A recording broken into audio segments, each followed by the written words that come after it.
What is the deal? What is good? What is good? Raider Nation. Appreciate everyone tapping in. Uh y'all ready?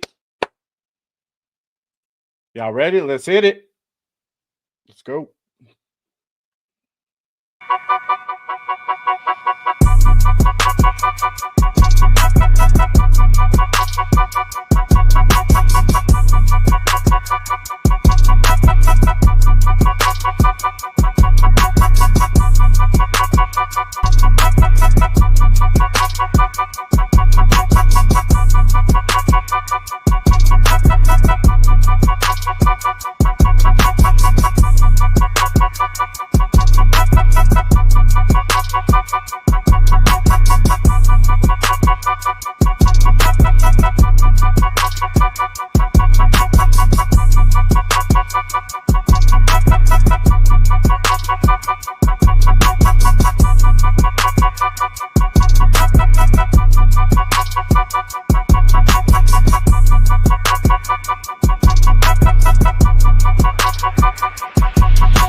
Inside Allegiant Stadium for the first time this year.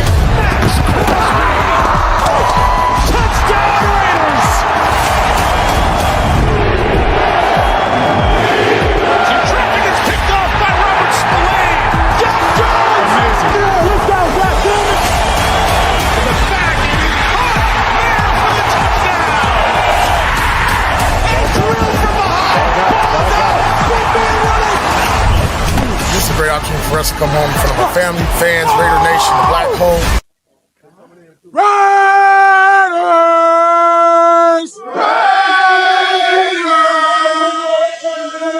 Goddamn right.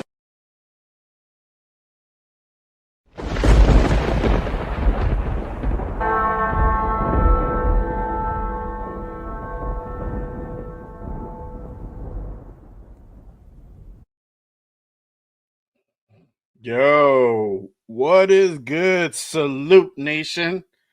What it do, what it do, what it do. Welcome to another episode of Good Morning Raiders. I am your host, Jay Raider, alongside my newest partner, my guy, Raider Rundown. What is good, my boy? How's it going? I can't hear your mic, dog. Damn, Mike is muted. Look, Mike is the muted. kinks out. We getting the kinks out. But There we go. hey, man, we feeling good on this Saturday morning, man. We feeling blessed as always, man. Some moves went down last night. You know, that kind of pissed me off a tad. But we gonna go ahead and touch on that. I'm already knowing. Oh yeah, for sure, man. Hey, appreciate everyone pulling up on the Saturday morning as usual. If you guys are new, appreciate you guys tapping in. Make sure you guys check in, smash that subscribe button, click those likes, help us support the shows on both shows. Make sure you guys go ahead and tap in and do that for us for sure, 100%. Really quick before we go ahead and really get into it and get into the meat and potatoes of today. Let's go ahead and check in with the chat, brother. We got to Yes, say what's sir. up to everybody for sure. Salute to my guy Luis. He already mad, dog. He's already mad. We gonna I get into see. it, dog. We gonna get into it. Get some couple coffee real comments like quick, this. dog. Yes, get get some a couple coffee, comments like this. I understand. You feel what I'm saying? We're gonna talk Yes, about that. sir. But yeah, that was Yeah, that one. we're gonna get into it for sure. We feel you. Salute to Edgar. Appreciate you tapping in. Dominique, what is good? What is good? Salute. My guy Leo, what is good, brother? Yeah, Salute. what's the deal, family? What's going on with you? Yes, sir. Raider Yes, way. sir. Raider way. Yes, sir. Salute. Our guys over at Raider Nation Live. Salute. Gabe. What's the Salute. deal, What up? family? What What up? up, Gabe? What up, Yes, Gabe? sir. Jeffrey, Pigs. what it do? Yeah, we about to get into it for sure. Yep. All right. Yep. Oh, can't forget our guy. What up, Raider Prez? What's the Resistance. deal, bro? Yes, sir. What's the deal? All right. So let's go ahead and kick things off for sure. So we about to bring our next guest. He is one of the three hosts of Raider Nation Live. They do their show Sundays and Wednesdays on YouTube. Make sure you guys head over and give them a subscribe. Give them a follow for sure. Let's go ahead and bring on the next guest. None other than What Up, Low? What is good? What is the deal, my brother? How's it going? What up, Jay? What up, bro? How you guys doing, brother? Man, we Good, chilling, man. bro. Blessed. Brothers. Blessed, Saturday man. morning. We are blessed, bro. We are blessed Yeah, as how you- always, man. How you feeling? I'm good, man. I'm good. Just enjoying my morning and getting ready. Just finished having my coffee. I'm all pumped up, ready to get mad at fucking all the bullshit that's going on. But anyway, Yeah. hey, we were just talking off camera right now. I was like, bro, like my boy's been going in, man. When I was listening to him yesterday, if you guys watch the show, I was listening to him yesterday, and right when I was listening to him, I was going through some bullshit through two supervisors, and they were trying to measure who's things bigger, whatever or not. So I'm in the middle, like just sitting there looking at him. So it's like kind of threw me off, and then I started listening to Gabe, and he was all pissed, and I was like, yeah, fuck yeah. So it's like perfect time. I was like, I had to shut him off, bro, because I was getting mad. I was getting all pumped up. But I know, man. I pulled up and I got like right in the heat of it. I was like, oh shit, okay. Yeah. Probably at the same time I did too. Yeah. Y'all was going in, bro. Y'all was going in. But I'm definitely ready to talk about it, man. Definitely ready to talk about some moves. Yeah, definitely, Right. definitely, man. Cool. Thank you, Jay and Ron, man. You know what it is, man. Appreciate you guys, man. For real. Man, ain't nothing, bro. You already know what time it is. Yeah. Yes, sir. All right, so let's go ahead and kick this off with this week's free agency signings. Let's go ahead and recap that for just a bit. Raiders, the Raiders signed linebacker Elandon Roberts for a 1 year, $3 million deal. Also, Raiders signed a cornerback Lonnie Johnson Jr. From Carolina. He's a Raider now.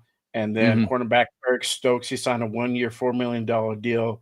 But I think really the highlight so far of this free agency signing will be Jeremy Chinn to a 2 year, $16 million deal.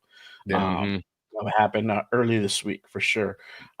We did lose some people for sure. We lost Spillane, Morris, and Hobbs. Not on that list was Epps. Also, you can go ahead and tack him on, and then Chase on as well. We lost this week, so let's go ahead and get into it, guys. How are we feeling about these signings? How we feel about the losses? I know it's been a tough week for sure for Raider Nation. I'm not gonna lie. Yeah, man. I mean, hey, man, Lo, go ahead, take it off, man. Oh shit. Okay, so shout out to my boys, man. And a lot of people are getting uncomfortable, and it is free agency. But one of the things that they did say, what we have done as Raider fans, bro, we've tend to look at mid-tier or lower mid-tier and try to put them on a pedestal. And we've been so used to mediocrity that it's kind of like, bro, like, what are we doing? Like, everyone was pumped up. We got Pete Carroll, we got Geno. Geno's a great, sign. Nothing bad about it at all. But you start really look at the numbers. You look at Stokes, man, number 1 draft pick, but has been injured 25 games. What's the name? Roberts been in the league for since I was like a teenager. You know what I'm saying? And that was years ago. But like, you know what I mean? And he's like a run stuffer. We lose Diablo that had a lot of tackles. You lose Spillane. There's all these moves aren't what we expect. And then we turn around and look at it and go like, all right, let's go. Because we're so used to like getting these guys respectfully are special teams players. I don't see Chinn being like the hard hitter. Like if you go, shout out Gravy, man. You go look at the footage of Chinn, he's getting burnt in most of the plays. He's always getting burnt and always hurt too. And like I always like the redemption story and stuff like that, but we haven't done anything great moving forward, like at all. Like the Geno's great, you know what I mean? But then now people are sitting there comparing Geno to like Sam Darnold. There's no comparison, bro, at all. And everybody around us is getting better. We could have got Khalil Mack for 18. Come on now, man. We signed Kuntz. Then we're, losing Spillane was a big thing for me. You know what I mean? Now, Roberts, that's cool. Yeah. It was, dude. I looked at his tackles. I was looking at his stats. He went from 30 to 50 to 79 to 150 something, and then last year 160 something tackles. I'm like, bro, he was our defense. He was our defense, bro. Like, you know what I mean? And to be complacent with what we got, bro, it's kind of frustrating because we always got to we're trying to pump up these guys that, that aren't really what we need, and then the Raider Nation and what I've seen is, we'll go for, man, we're going to blow it up in free agency. Then we get a free agency and we don't do shit. Oh, well, we're going to go to the draft. And it's like, we just keep moving the goalposts for us. We got no offensive lineman. Kappa's not bad. He had a good year 2 years ago. You know what I mean? Great backup piece. A lot of these guys are backup pieces. You know what I mean? Because we're going to be depending on Sam Webb. We're going to be depending on Smith. We're going to be depending on guys that haven't even developed yet. And then we're going to base everything moving forward on rookies coming in. It's a hard swallow for me, bro. It's difficult to look at. And it's hard, right. You know what I mean? And I try to be as positive as possible, bro, but this fucking sucks. Right. You know what I mean? Overall, I'm not very, very happy with the signings. You know what I mean? I know that there's pieces that we need because we lost certain pieces. I wasn't really big on Hobbs. I was a little bit upset with Morig leaving. Yeah. And you know what I mean? But Spillane was the biggest one for me. Oh, yeah. Yeah. Spillane was the biggest one for me. So and we missed out on Greenlaw. Okay, let's talk. Well, I'll bring it up a little bit more, but that's kind of the way I'm feeling right now, bro. I'm not seeing the vision, and I don't want to put everything on the coaching because Pete Carroll, 73 years old, can't go out there and go hit motherfuckers and go tackle and not get injured. He can have that motivation. Coaches are supposed to motivate, but you have lower tier players that we're trying to bring up. You want to bring up rookies. A lot of these guys probably have bad habits and stuff like that. Look at Geno Smith. Geno Smith, if you watch the Pivot podcast, I like watching our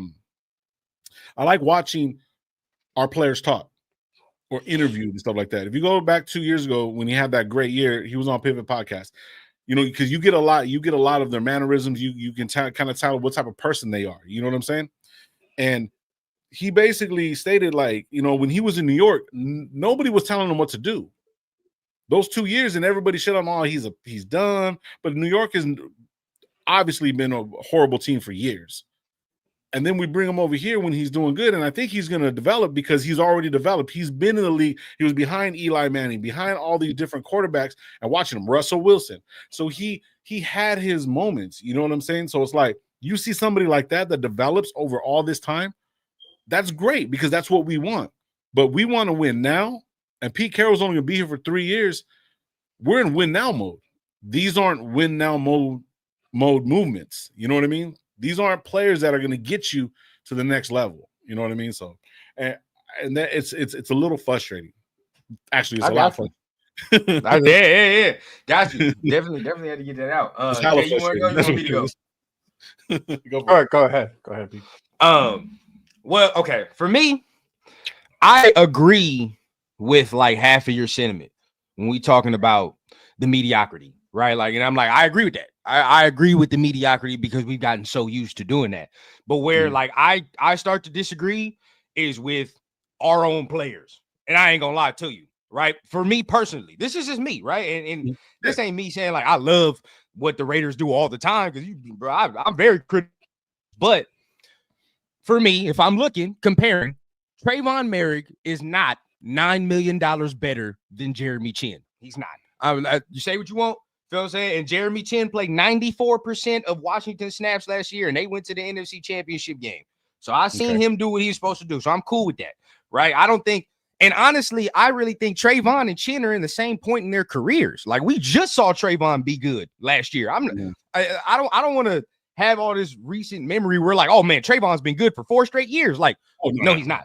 No, he has not been good for 4 straight years. And even last year, when we did see him be good, it wasn't even for the role that we drafted him originally for. We drafted this man to be a center field, take the ball away, make plays on the ball, safety. He has not done that in 4 years. Till last year, he came in here. He was all right, now we're closer to the ball, doing all these things, closer to the line of scrimmage. But we didn't know he can do that. So now we're all right, well, cool. But the Panthers giving him $17 million, egregious. That's crazy. Yeah. Nate Hobbs, You feel me? Nate Hobbs, that's one you could say we kind of don't really have a replacement for that. And the Eric Stokes don't really impress me. It don't really excite me. You feel what I'm saying? Like it is. I'm more cool with Jack Jones and Ja'Cory Bennett already anyway. So I was never even really tripping off the corner aspect of it. Now we kind of do need a slot, but then again, right? Hobbs wasn't on the field enough for me to miss him. I'm gonna be honest, right? Like we talked about Eric Stokes, 25 games. Shit, Hobbs missed 17 games in 3 years. So then it's, you feel me? Like I feel like more of it, and I'll get into Spillane. More of it is we're mad because we went lateral. We didn't like improve, right? Which I understand that, and I understand that because these are lateral moves. I feel like most of these dudes are like similar players. Like even Spillane did hurt, and I do understand that. But even looking at Elandon Roberts' film, and look, he brings similar things, right? Even if Spillane stayed, we would have the same issue in saying we need a coverage linebacker. You feel what I'm saying? Like even if Spillane was here, say, and so are we willing to say for $13 million, like we still need a coverage linebacker? When I can say for $3 million, we still need a coverage linebacker, but I'm only paying this motherfucker $3 million, right? So it's like that's kind of the difference for me. Now, Chason, I get what people was mad at that, but you can't really be mad at Chason, bro. I mean, like it was $5 million, and for that amount of money, he chose to be a starter. You feel what I'm saying? Like that just is what it is. He's either you're gonna choose to be a starter on the Patriots or you're gonna choose to be fourth in the rotation here. Because I'm sorry, everybody, even if you hate Tyree Wilson, this motherfucker will play. He's going to play. Like it's gonna happen because this motherfucker's a first round pick. So he's going to be part of that rotation, bro. Chason just don't get handed shit here. So he's got to go over there. But for me, most of the shit, I'm not really mad at what's been done because to me, the floor has been raised, right? Like and people don't like to hear that, but shit, we won 4 games last year.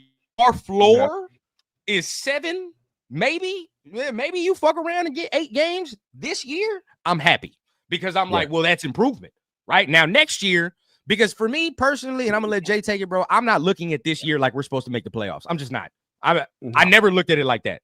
2025 is to build. 2026 is when we start saying, all right, bro, now you're going to have to come fuck with us. So this is to get the culture right, to learn how to win. We got motherfuckers on this team that don't even know how to win at all. Like, you feel what I'm saying? So it's like, we got to figure that shit out. So me, I'm not going to shed no tears over nobody that really left just because, one, I feel like players we got are similar, and 2, we ain't won years. We ain't did shit. We ain't won no playoff game. We ain't fucking around. I mean, I'm not saying it's they fault, but you know, part of it contributes if they were starting. That's just me. Yeah, for sure. I think what everybody is frustrated on is that we haven't made a big splash signing, and sometimes people get confused with going out and paying a guy $30-40 million to go ahead and bring on the team for 1 or 2 years is going to make all the difference. I get one side of that, but at the same time too, you need other pieces to go ahead and have in place as a supporting cast to make sure that these guys that we bring on are on a winning team. Like I understand that we lost Spillane, and I'm with you, bro. It hurt. I didn't really see that one coming. I honestly thought he was going to be brought back, but at the end of the day, these are business decisions. I mean, you can't be mad at a dude who literally got offered a bag to go play somewhere else that we weren't entirely going to go ahead and match on, right? Because there's other dudes that either are the same or are an upgrade to him at fraction of the cost, and that's what we did. As soon as he left, we brought in Elandon Roberts, he's a dog. I'm gonna just tell you, go watch the film on him. The guy brings it, and he's looking at the comparables. They're the same, if not, he's an upgrade to Spillane, right, for a fraction of the cost. We lost Morig, we brought in Chinn, and looking at the comparables, Chinn is the better player at fraction of the cost. So all this is obviously being built up and saved because we only have so much money on the cap. I've been saying roughly about 28 million Now, because if you go over the cap or you go to Spot Track, it hasn't been updated yet. It still says 48, but they still haven't put Eric Stokes, Kuntz on the books, Lonnie Johnson, and Mostert. Right, they haven't put them on the books yet. So if you add some of those signings onto that, you get roughly about anywhere from like $25 to $30 million roughly. So that's how much we got left. Mind you, we still got to put some money aside for the rookie from the free agents, right? I mean, from the draft that we're signing. I think they already put that shit to the side. I think. I don't know. I don't know if that's already put on the side or if it's not included. I don't know. I'm just saying, like, normally I would think they could put that on the side, but either way, like, let's say they don't, you still got to put that on the side. So you only got so much to work with. So you got to go out there and be smart and strategic with your acquisitions, right? So I feel that's what they're doing right now. But let's kind of go ahead and talk about this. I mean, I was hoping that they signed Becton, because Becton was floating out there for days, and then can I interject real quick? I just want to interject because I see our guy Raider Alex in the comments, right? Shout out Alex, bro. And shout out Alex, bro. I love the content. But he asked if the Raiders have signed Spillane to Hobbs to their new contracts, would the nation have been mad? Me personally, I would have been pissed. Me personally, because I don't believe in Hobbs. Like, not saying that, but it's just the simple fact of like Hobbs has missed so many games. I cannot count on Hobbs in a full season. We just cannot.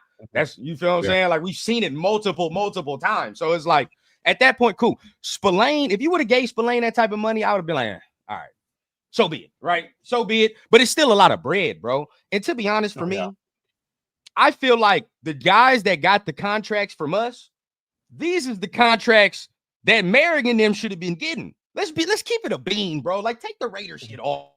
Merrick don't deserve no damn $17 million per year. Be real with yourself, bro. He's a top 5. He's a top 4 highest paid safety in the league right now. Do you think he's a top 4 safety? No. Fuck no, he's not. Let's just keep it a bean. He's not. Hobbs is damn near one of the highest paid slot corners in the league. When he's on the field, sure, right? He's one of those. But the contract the Packers gave that motherfucker suggests we don't really think you're going to be on the field that much anyway. When you got $48 million they give him and only $12 million is guaranteed, that's basically a 1-year deal too. You feel what I'm saying? It's basically a 1-year deal. Because if he's hurt this year, they're going to cut his ass. That's just what's about to happen. And then last but not least, bro, who else we talking about? What's the last one? I said Hobbs. I said Spilly's the only one you can convince me, bro, that you're like, damn, maybe maybe you could have upped the bread a tad. I understand, right? But let's not act like Spilly is spring chicken either. Spilly 30. You know what I'm saying? So it's like Spilly 30, Elandon's 30.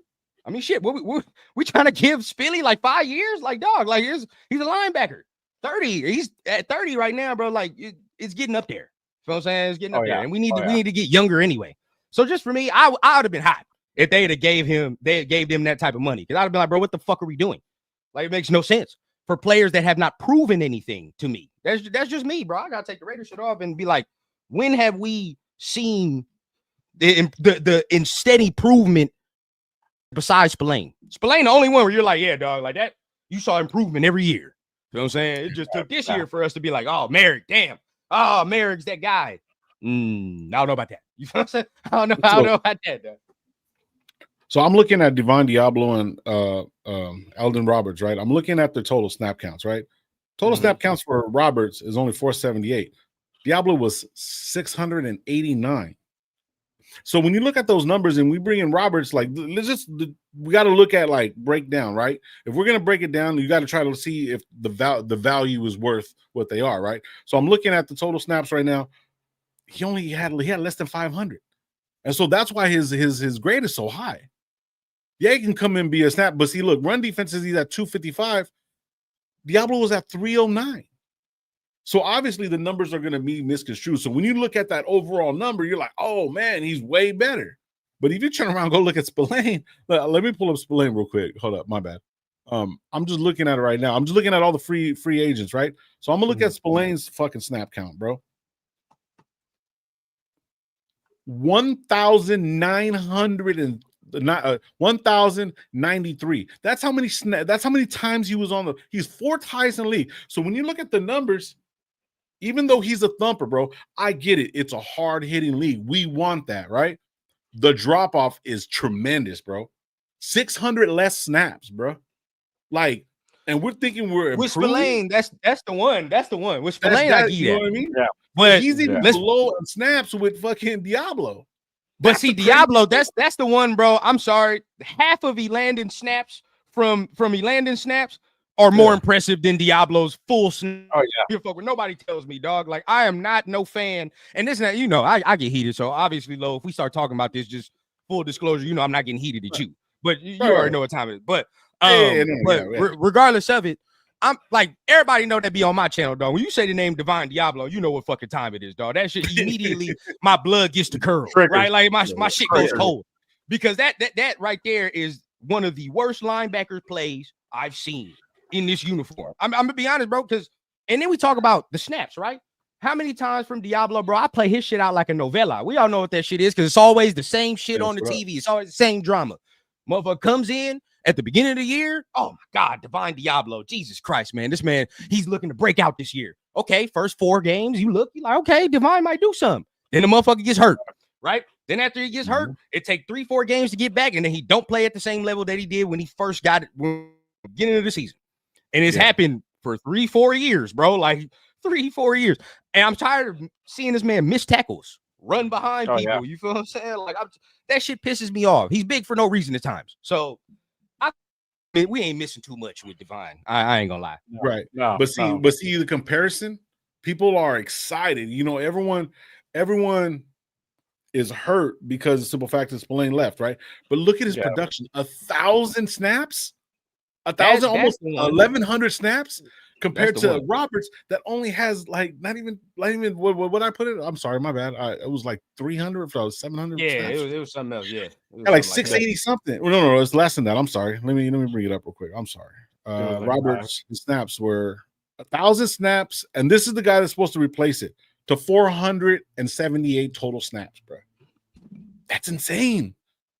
Spillane has doubled that, and then we're saying, oh, we would have been paid what? How much did we pay Roberts? How much did we pay him? It was $5 million.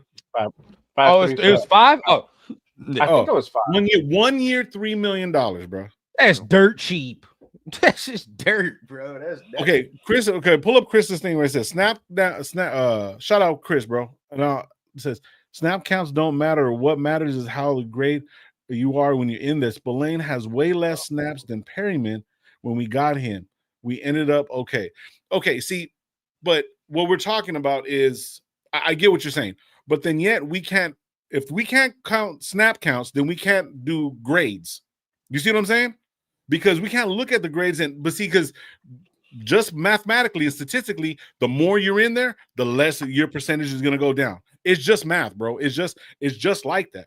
You know what I'm saying? For him to have be the fourth fucking guy. Hold on, let me pull it up again one more time. In snap counts, he's 4th in the league and linebackers on the field, bro. 3rd in solo tackles, right? Now let's look up oh shit. Solo tackles 32. 32 solo tackles, and he's overall. Let me see. What was he overall snap ranked? 69th. The numbers are going to go down, but see if Elandon Roberts played 1,000 snaps, I guarantee you he probably wouldn't. He'd be close, but he'd probably be like 6th or whatever because he can't cover. And see that, and that's it's crazy. We can't say that we look at statistics, but then not look at certain ones. We have to look at them all, bro.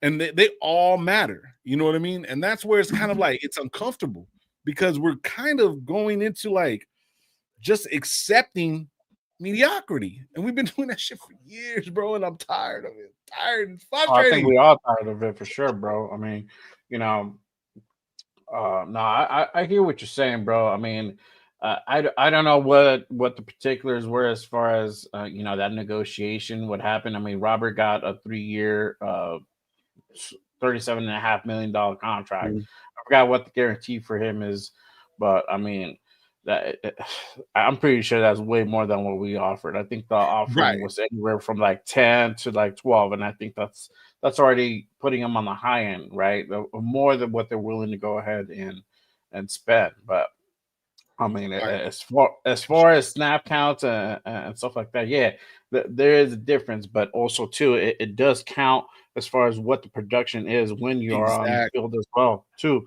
So, looking at that, looking at what Roberts has done, I ain't too mad of that signing, but Right. obviously there still has to be more, right? And I think also because I popped in on you guys' show on shout out to Gravy and Gabe. I Yeah. popped in the show, and what they're saying is that Oh, Chris, it's all they need love. more. Chris, don't trip.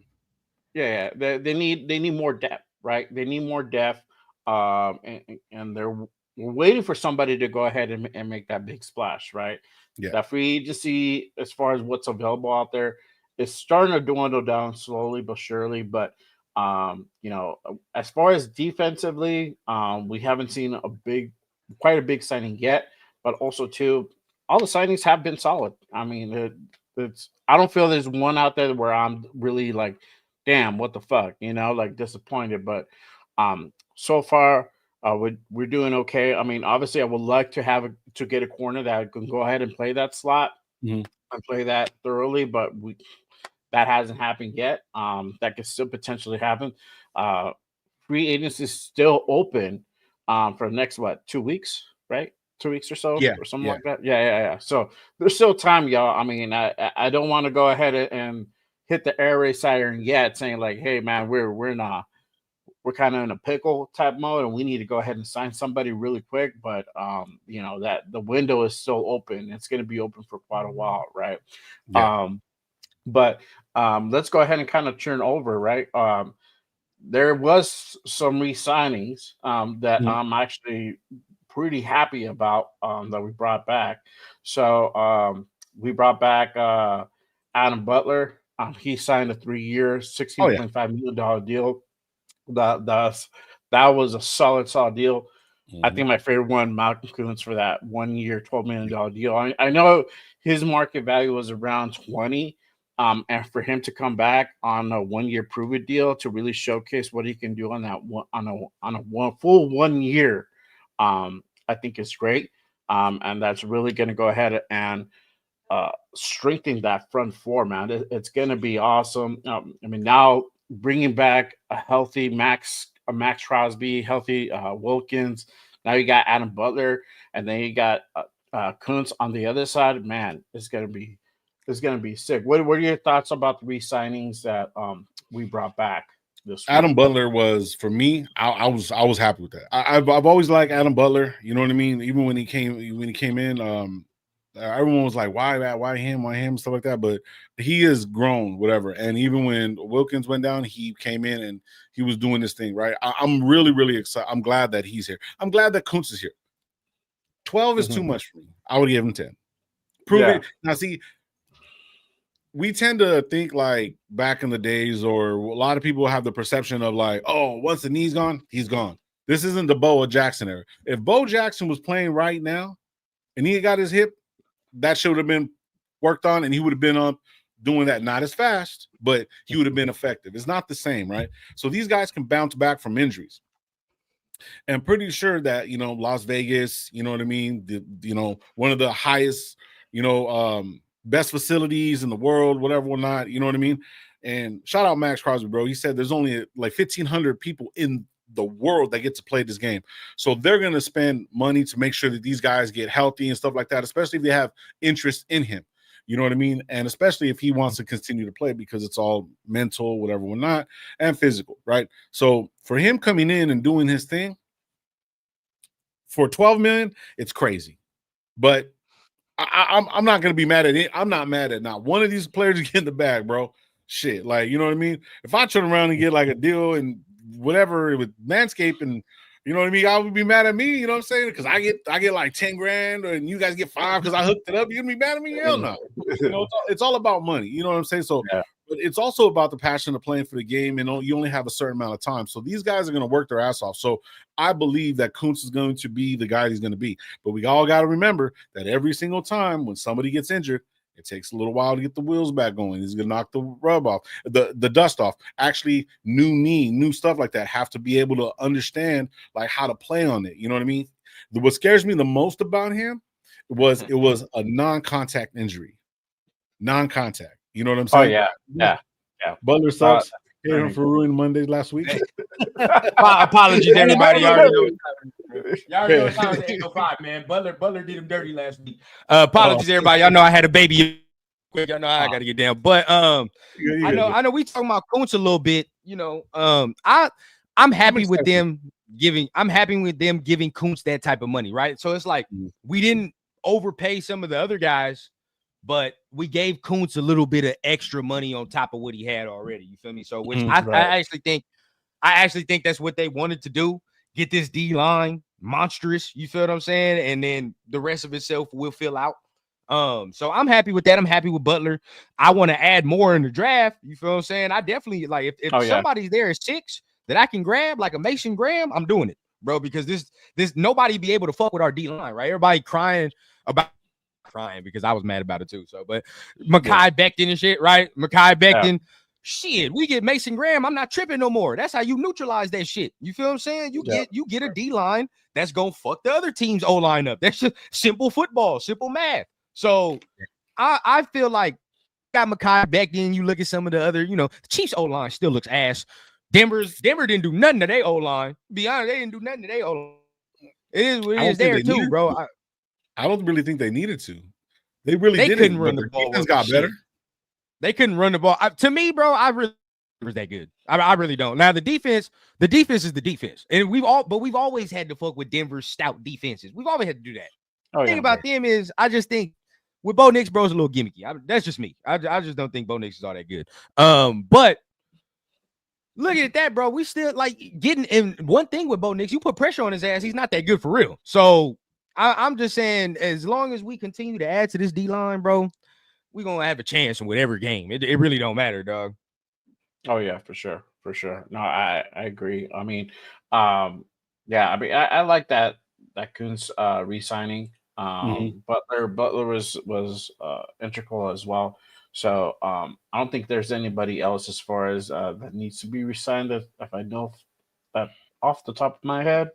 But I mean, let's just kind of look forward to who do we go after, right? Because there's still names to be out there. There's names that's still out there. I know I said 100%. That it's dwindling, but there's still names out there. Yeah, we lost. We didn't get back then, but hey, gotta pivot. Gotta look forward now. So you got the draft too. You got the draft. We got the draft too, so we ain't gotta worry about that too much. Let me ask you guys something. So we got Kuntz at 12. Yeah, we could spend $6 million more and got fucking Mac. Now Kuntz is baby back apparently because that's what he started breaking. So I'm just throwing this out there. But then I want to talk about linebackers if you guys want. I'm gonna see. Now. But I just seen that. Yeah, 18 million, bro. $6 million more, and we would have fucking Return of the Mac, bro. Max Crosby, dude. We are paying $12 million for a guy that only got how many sacks the year before? How many sacks did fucking Kuntz get? Let me see. Probably like what? I don't know. In the 8-game stretch, I don't even know how many sacks that was in that 8-game stretch. I wish it immediately. Yeah, let me see. 20. So 20 and 23. Let me see how many sacks. I'm pulling it up right now. So I think he only got. Oh, yeah, I got to pay for. I'm not paying for that shit. I'm cool. He only had I think 5-6 sacks, right? 8 sacks. Thank you, Alex. He had 8 sacks. Khalil Mack had 18. Yeah. You see what I'm saying? 6. Okay, 6 or 8. Whatever. Yeah, 8 sacks in them 8 games. Yeah. Shit. And right. So yeah. So no, that's. Damn. So what I'm trying to get at is like $6 million more would have got you 10 more sacks and fucking the pressures from Khalil Mack. And see, Malcolm Kuntz is following Khalil Mack because he came from the same school. So everyone's like, "Oh, he's the next one. He's the next one." That's what happened? That's a comment right there. See, that's the thing. I don't think he would. Yeah, I don't think he wanted to come here, bro. Honestly, I think he's still a little bit bitter about that. I know it's a new regime. Gruden's like long gone, but still, I mean, Mark is still here. Mark approved that shit. So he's probably like, no, fuck that. I don't give a fuck. I'm not coming back. You know, there would have been some hint drops. I'm looking to come back, and that was never the case. I never saw anything like that. Right. But see, I get what you're saying though. Like, yeah, we could have spent a little bit more and brought Khalil back, but I don't even think Well, that. I don't think it would have been like I would have traded argument, bro. Tyree to them and fucking got Mac, bro. Like, See, for me, I'm gonna be honest. Let's just okay. One, we can say like, yeah, Mac didn't want to come back. I didn't get the sense. I don't ever got the sense ever since he got traded, he ever wanted to come back here. But take that out of it, bro. Take that out of it. The man's 30 something. I mean, shit. Like, we trying to get this man dollars, like, but it's like he only gonna be here for like a year, bro. He gonna be for like a year, and that's how it. many times has Mac been injured?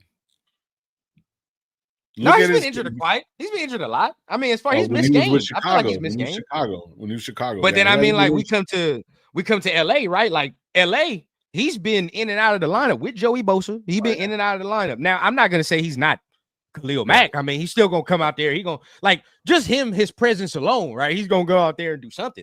But for me, 18 mil for 1 year for 30 something days, 30 something years old, bro. I cannot do that in my opinion. Where it's like for Kuntz though, I get it because I was saying this the whole time. When the price got up to like $15-20 million, I'm like, you can't pay him that. That's too much motherfucking money because he's only had 8 games. Now 20 mil, that's egregious. You cannot do that.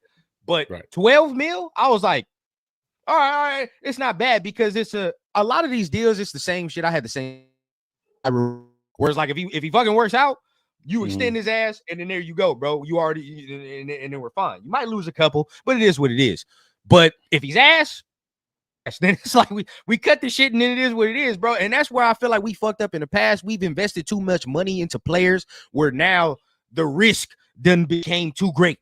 And now when we have to cut these motherfuckers, it's like, well, now we still paying Corey fucking Littleton and LaMarcus Joyner and shit, and we paying fucking what's the receiver's name? Number 16, I forgot his name. We got him from the Chargers and shit. Tyrell, whatever. We was paying this motherfucker. It's like, damn, all this big money. But it's like, these players, if you really look back at it, they really needed prove it deals. That's real shit because these motherfuckers are not at no point where we was supposed to be giving them big money. Remember back at Corey Littleton, that motherfucker only had 1 good year with the Rams, couple of years. Then you look and you like, he the highest paid linebacker, and now we still paying this motherfucker. So it's like, actually, we stopped paying him last year. The year before that, it was the last year. But it was what's the name that came in? I think it was what's the name that came in with McDaniels? Can't think of his name right now. I can see the slick back hair, but I can't think of his name. Ziegler. Zeke is the one that cleared all that shit. He cleared a lot of numbers off the books. So we don't owe no players no money no more at all. So like I hear what you're saying, but like that's a little like far and too far from in between, whatever it is. Like it's like it doesn't affect us now. That's what I'm trying to say. I apologize. No, for sure. So yeah, but like I mean, the thing is though with that, like we like say right now, CJ Mosley's up, right? We can turn around, bring him in. He wants this kind of money, and we bring him in. And CJ Mosley is a little bit better. He's like kind of similar to Spillane kind of linebacker. He can come get the green dot and do his thing, right? But we should have got Greenlaw, bro. That's the mentality that I want to look at. Is like if we lose this guy that's supposed to be that guy, why not go get the big guy? Now he's with the Broncos. But we're not. I'm not saying that we're going to win. We're not going to win in free agency. But free agency is one of the things that we looked at, and then now we don't get no signings. Then guess what happens? Then we move the goalpost. Right. And then we're going to just be okay with that. And I don't want to be just okay. I want to be like, fuck yeah, let's go. You see what I'm saying? And that's those are the signings that we want. I don't understand how Kansas City can turn around and go sign, 3 different players, offensive linemen, restructure, and still have $50 million in the cap so then go get CJ Mosley. You see what I'm saying? Like, it's crazy to me that we're not making these big moves. And it's not like it's not our money. You know what I'm saying? Yes, you can play with it. But there's ways that you can front shit. Mark Davis can pull out some money. If Tom Brady's supposed to be this guy that's bringing everybody in, who's he bringing in? Geno? You know what I'm saying? Chinn? Like, he never played against Chinn. Like, you see what I'm saying? Like, you should be like, hey, Greenlaw's that motherfucker. Go get him. If Mark Davis turned around and handed Tom Brady, hey, go do this and go do that, go get him. He ain't doing shit. We had Stafford in the building. They used that to fucking leverage money. Stafford was whatever. See, I'm tired of the Raiders accepting like mediocrity. We're all accepting it, and it sucks. It fucking sucks, bro. You can't tell me it doesn't suck because, look, I was looking at Chinn's numbers right now. Chinn's numbers are very close to Morick's, so that's a good fucking deal. Mm-hmm. You see what I'm saying? And what you said, Jay, as well, is like he's played like over 95% of the snaps. Their snap count is very, very similar. So I give you that. If people don't look at the numbers, like go to PFF, that's what I'm looking at. It shows all the people that are signed, and then you can go look at the numbers. So that's what I'm looking at. And even they might be off and misconstrued a little bit, but it's very, very close. Yeah. So if you go do the research, you're probably going to find it. This is where PFF is charging, so you can find all that stuff. But I'm just saying, like, that was kind of like a decent signing, so we can have more money to go get a Greenlaw, to go get Mac, to go get somebody that's going to be effective right away. It's just the way I look at it, bro. And this is for me. I want to cut you off, Lo. But this for me, like, I feel like your energy level to this, and not yours specifically, but any Raider fans' energy level to this is predicated on how you feel the team should be going or where we should be going in this first year, right? Like, if you have, like, for me, I don't have all the expectation. I just didn't. I just knew where we were as a team. Like, we're not there. You feel me? Again, we don't know how to win. We don't have certain pieces in place. We didn't even have a quarterback before this, and we just won 4 games, right? So for me, it's like improving to 7 games or some shit like that, or 8 games is a win for me, because we've been dog shit the whole entire existence, right? Like, that I've been on this earth. We've been terrible. So 8 games, whatever. Good seasons, less than that. Bro, I swear to God, it's only been like 2. So I looked at 2026 as the year where it's like the concrete's been laid. The motherfucking, the foundation to the house been built up and all that. Now we just laying the rest of the shit down. You feel what I'm saying? Now we furnishing. That's how I feel like this shit will go. And plus, we need to be building through the draft anyway. I mean, that's just playing. If we were trying to win free agency and all that, I mean, it's like, it sounds nice now, but then when the time comes and it's like, well, dog, we done spent all this money and we not winning. Well, what the fuck? Where it goes to, if we can build through the draft. Now, I guarantee you, everybody's mad now.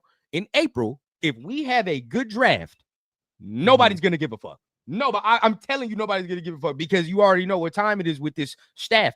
Like with Pete and them, it's all about development. And you said it already too, Lo, development. How do we develop these young players? How do we get these young players to the point where they're the leaders on the team? And now going from this forward, we not players walk out the building no more, right? We're not going to be doing this going from this and this, because we're drafting right. We got the right motherfuckers in the building now. So it's like, yeah, I get it. It's going to be frustrating a little bit, because it's like, well, we want to go after this. And we heard Pete say we trying to win and we trying to do all that. But Pete slick. Pete said he wants to win, but this motherfucker didn't tell. He didn't tell you how much. That motherfucker just said he want to win. So 8 games to me is winning. That's winning. And then going on to that. So that's just me. Yeah. So I don't think he's trying to hit 10, 11, 12 games on year one. I think realistically it's 7, 8, and if we have a really good year, it's 9 and 8. That's realistic of it. I think he's building the foundation, and he's getting pieces in place. Free agency is literally meant to like go ahead and put certain things in place. Like if you're missing like a couple pieces, this is where you go out and get those big name signings. Certain teams are one a few pieces away from doing that, right? That's why you see like Eagles doing this, Seattle doing that. You have New England signing certain dudes because they have certain pieces that are already in place, right? But I mean, we're not there yet. To go ahead and go out and get a big name like DK and pay him $30 million. It would have been hard. We wouldn't. That literally would have been it. Like that's most of our cap, if not all of it. I mean, we definitely would have. We maybe would have gotten Roberts. We would have gone in like the cornerbacks. I don't see maybe Chinn would have been a stretch. I don't know if we even re-signed Kuntz at that point because we don't have enough money. But I mean, just being realistic, you're comparing 1 year of winning to the next 4 to 5 years of winning. That's what these guys are trying to build. He's trying to build something that goes on after Pete leaves. That's what I'm kind of seeing. That's where I'm at, Jay. And it's like people are like, well, 8 wins and 9 wins don't sound like winning culture. Bruh, y'all trying to eat caviar on filet of fish money. Right now, bro, we don't have these, dog. We just won 4 fucking games. we just won 4 games, dog. Like, it's not like we coming off a playoff win, dog. We won 4 games. You need to check yourself, dog. This was a dog shit team last year.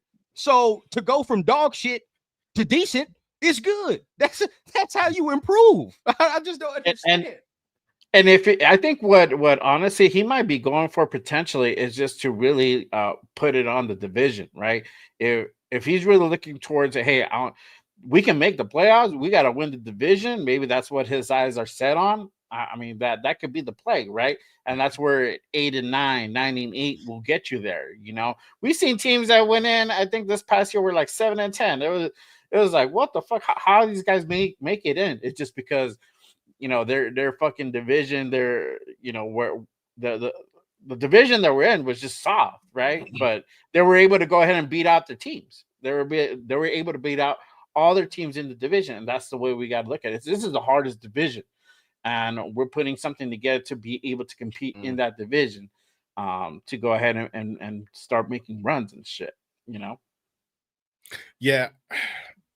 See, the division and everybody for the last couple of years has had his last.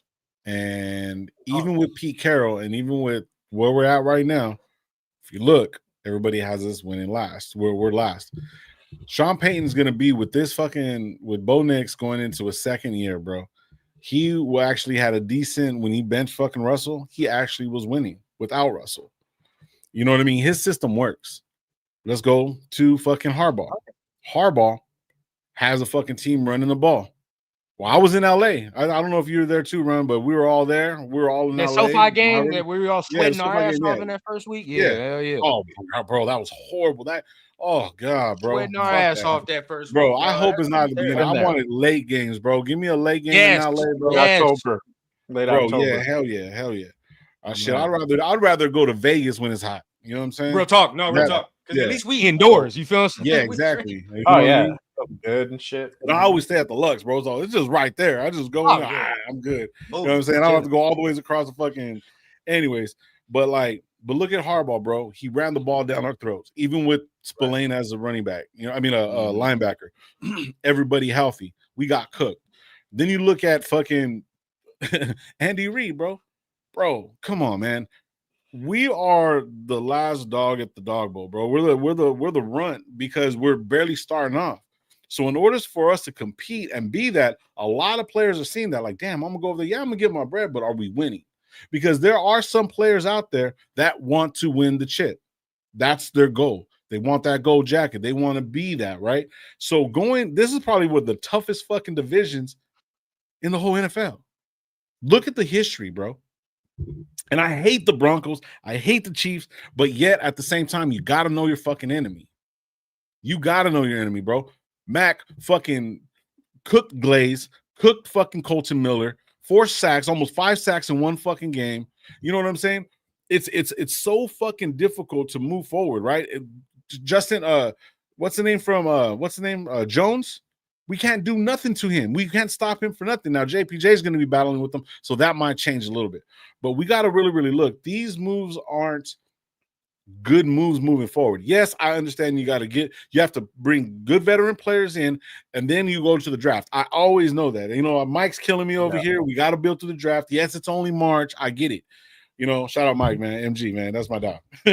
But but see, at the same time, we want to develop these guys to come in just like that. Yeah, they hit on the draft, but how long does it take for them to fucking develop? Is it going to take 1 year? Do they get injured? Are they getting burnt like Bennett? Now, Bennett turned around and was getting burnt in his first fucking, and he was faster than everybody. But then he started getting into those grooves, then he got hurt. You see what I'm saying? So it's like so many different things can happen so fast, and we don't have the depth. These guys, and I want to apologize because Eric Stokes and Nate Hobbs have damn near the same exact numbers. And that's crazy last year. Yep. So, okay, so I'm going to back off on that one a little bit. So that's a good sign. That's what we said. Yeah. That was a good And we're sign. getting a healthy Stokes, right? Yeah. We're going to get a healthy player. I mean, it's the more same games. shit at the end of the day. If he does the same shit that he did with Green Bay, it's the same shit we got from Hobbs. You feel what I'm saying? Hurt, Yeah, not exactly. on the field. So this is what it is. Right, so that's a good sign. So, like, if you guys start going and looking and stuff like that, numbers are numbers or whatever, or not. But see, going and we look at this and we try to compare moving forward. So, money wise, we look at it; they're very similar, cheaper, whatever, or not. Stokes got something to prove. Hobbs feels comfortable; he feels entitled because he's over there doing this thing, right?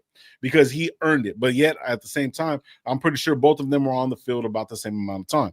So that's basically show us that we're basically in the same realm. We're just replacing. It's almost like they said Moneyball. Somebody said that shit Moneyball. Oh, Yeah. really? Yeah. So Moneyball. besides that, bro, like, I want to see a bigger move. I want to see somebody bigger at linebacker that we need. That we fucking need. Because Eckenberg, Mari Burney, and who's the other kid? Gainer. Gainer. Yeah. I'm not with that. Yeah. So Gainer's gonna probably be third guy coming in. Eckenberg coming out. Hey, fucking coming out of Ohio. I like everybody loved him. Everybody liked him. Chip Kelly knows him. You know what I'm saying? So that's another thing too. So that's a possibility that this guy can actually do his thing, do his Spillane thing, because he is very, very similar to Spillane. But now we got two running back. We got two run stoppers in Roberts and also fucking Spillane. You know what I'm saying? So that's I'm excited for the players that we got that possibly peak and develop. But remember, they had a couple coaches ahead of them that were pretty shit. AP, respectfully, I know you have the video of him in front, bro, but like, damn, like I appreciated him and what he did, but he made it really, really bad for us, bro. So a lot of coaches is gonna have to come in and then start retraining these guys. Now, are these guys gonna be able to fit the bill and stand up and be there? Some guys might get hurt during the OTAs and all that shit. So there's a lot of different things, because from what I heard, Pete Carroll, they go heads up all the time. They're at it. They're battling in practice, because the harder you play in practice, the better you play, the easier it is on the field in the NFL, not basketball. Shout out Allen Iverson, but no. So like, go ahead, please. Oh, no. Because Rick is, I see Rick in there. Everything is roses and rainbows. I see Lewis. He asking, what's going on with the offensive line, right? I'll address Lewis first, because that gives me, bro. I'm sorry. Anybody that's telling you that we have a bottom 5 offensive line is either not watching film or games, or I don't know what the fuck they're watching, bro. We do not have a bottom 5 offensive line. We have a good offensive line, probably like around, if I had to say the rankings, they're around 12, 15. And that's off the top of my dome, right? You can probably look it up, but I feel like as far as where they're ranked, they're probably 12, 15. We have weak spots on one guard. I feel like one guard is where him. That is to me. I'm letting Glaze rock, bro. I don't understand why people want to all of a sudden fuck around over there when we saw him have a decent rookie year, bro. Let's see how he improves. Yeah. If he does not improve and do things off of that, if you want to make a swing at a better talented right tackle, we can do that. But you have to understand too, bro, in this game, right? Something called continuity with the offensive line, right? Yeah. Most of these motherfuckers already know each other on that offensive line, bro. They done played a full year. And we talking about Colton Miller. Oh, Colton Miller's not good, bro. We have to remember as well, too, Colton Miller had a shoulder injury to start the season off. We all knew that, right? So, I never said Colton Miller was good. No, not you. But there's some people that's like, oh, I'm not talking about. But Colton had a shoulder injury to start the season off, bro. And we saw him get better when he got healthier. So it's like, now that he's fully healthy coming into the season, JPJ got a year under his belt. I like Meredith. Meredith is a guy, right? Like, I feel like Meredith is so you get Meredith. If we would have got a Becton, that would have completed it for me. But again, bro, there are guys in the draft. You go into, it's not hard to find a guard in the draft if that's what you want to do. If that's your thought process. You feel what I'm saying? Like, you can fucking find a guard in the draft. So for me, bro, I don't feel the line is that terrible. quarterback play made it look worse than what it was last year, because there were times Gardner Minshew and Aiden O'Connell would do shit that made the look bad. And you're like, dog, you're running into sacks. You're doing certain things, running into pressure. Geno's going to alleviate some of them things. Now, where you can get better, of course, it's the run game. That's what we're talking about, getting in there in the run game. But when we made the necessary adjustments, I feel like putting JPJ in there, putting certain other guys in there. When Meredith got in there, we was mauling at a certain degree, right? When Sincere got in there, and we started to see better running back play too. So I feel like it'll be better. And Chip gonna have the motherfuckers right.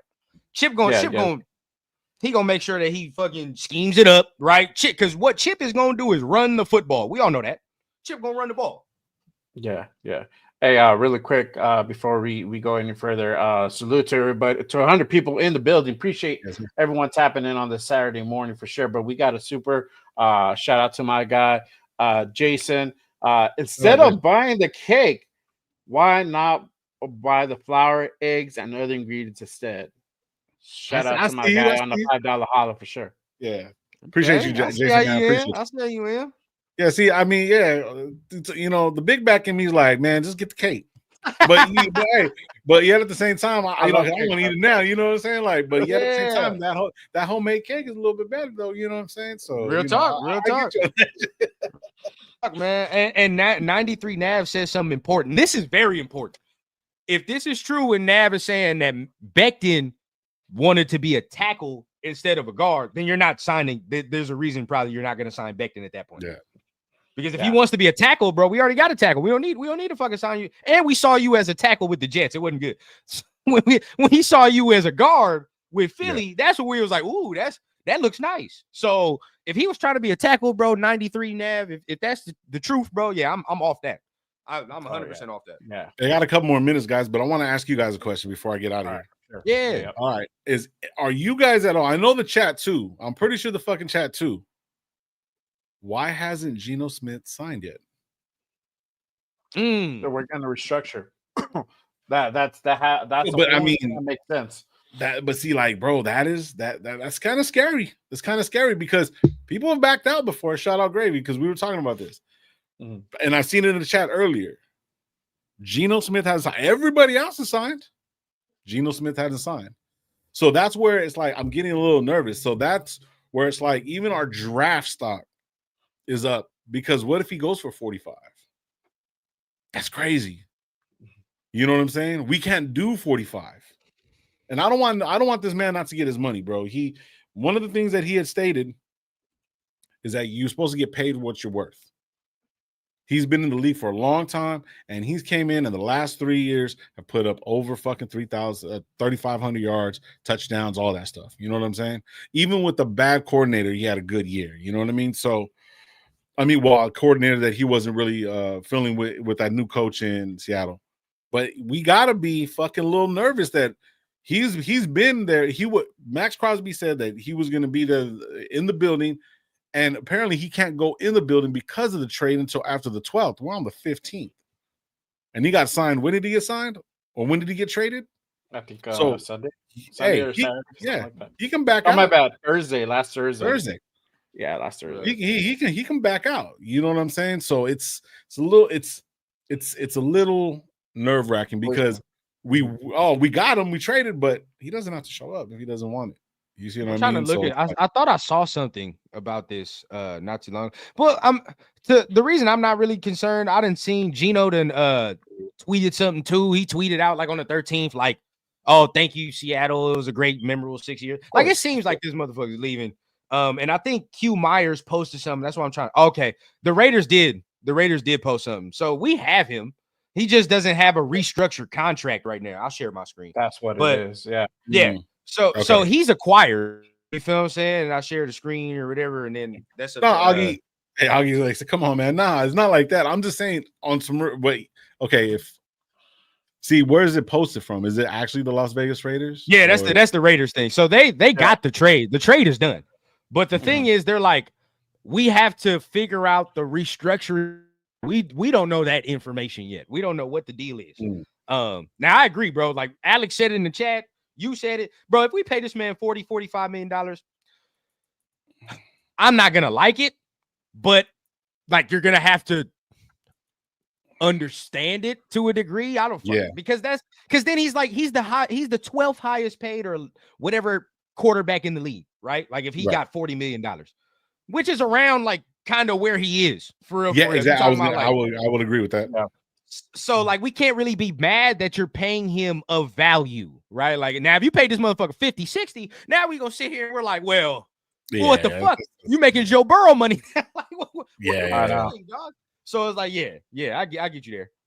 So I mean, I know that's the case. They're looking to go ahead and restructure him, and I'm up for it because that means that they can go ahead and backload this contract to where we don't take that 31. It might be a 25 originally, or it might even go down to like 22 area. So I'm good with it if they restructure him and make it more team friendly. But right now we're on the hook for 31 and we have a deadline. So I don't know if anybody knows. So their deadline is tomorrow.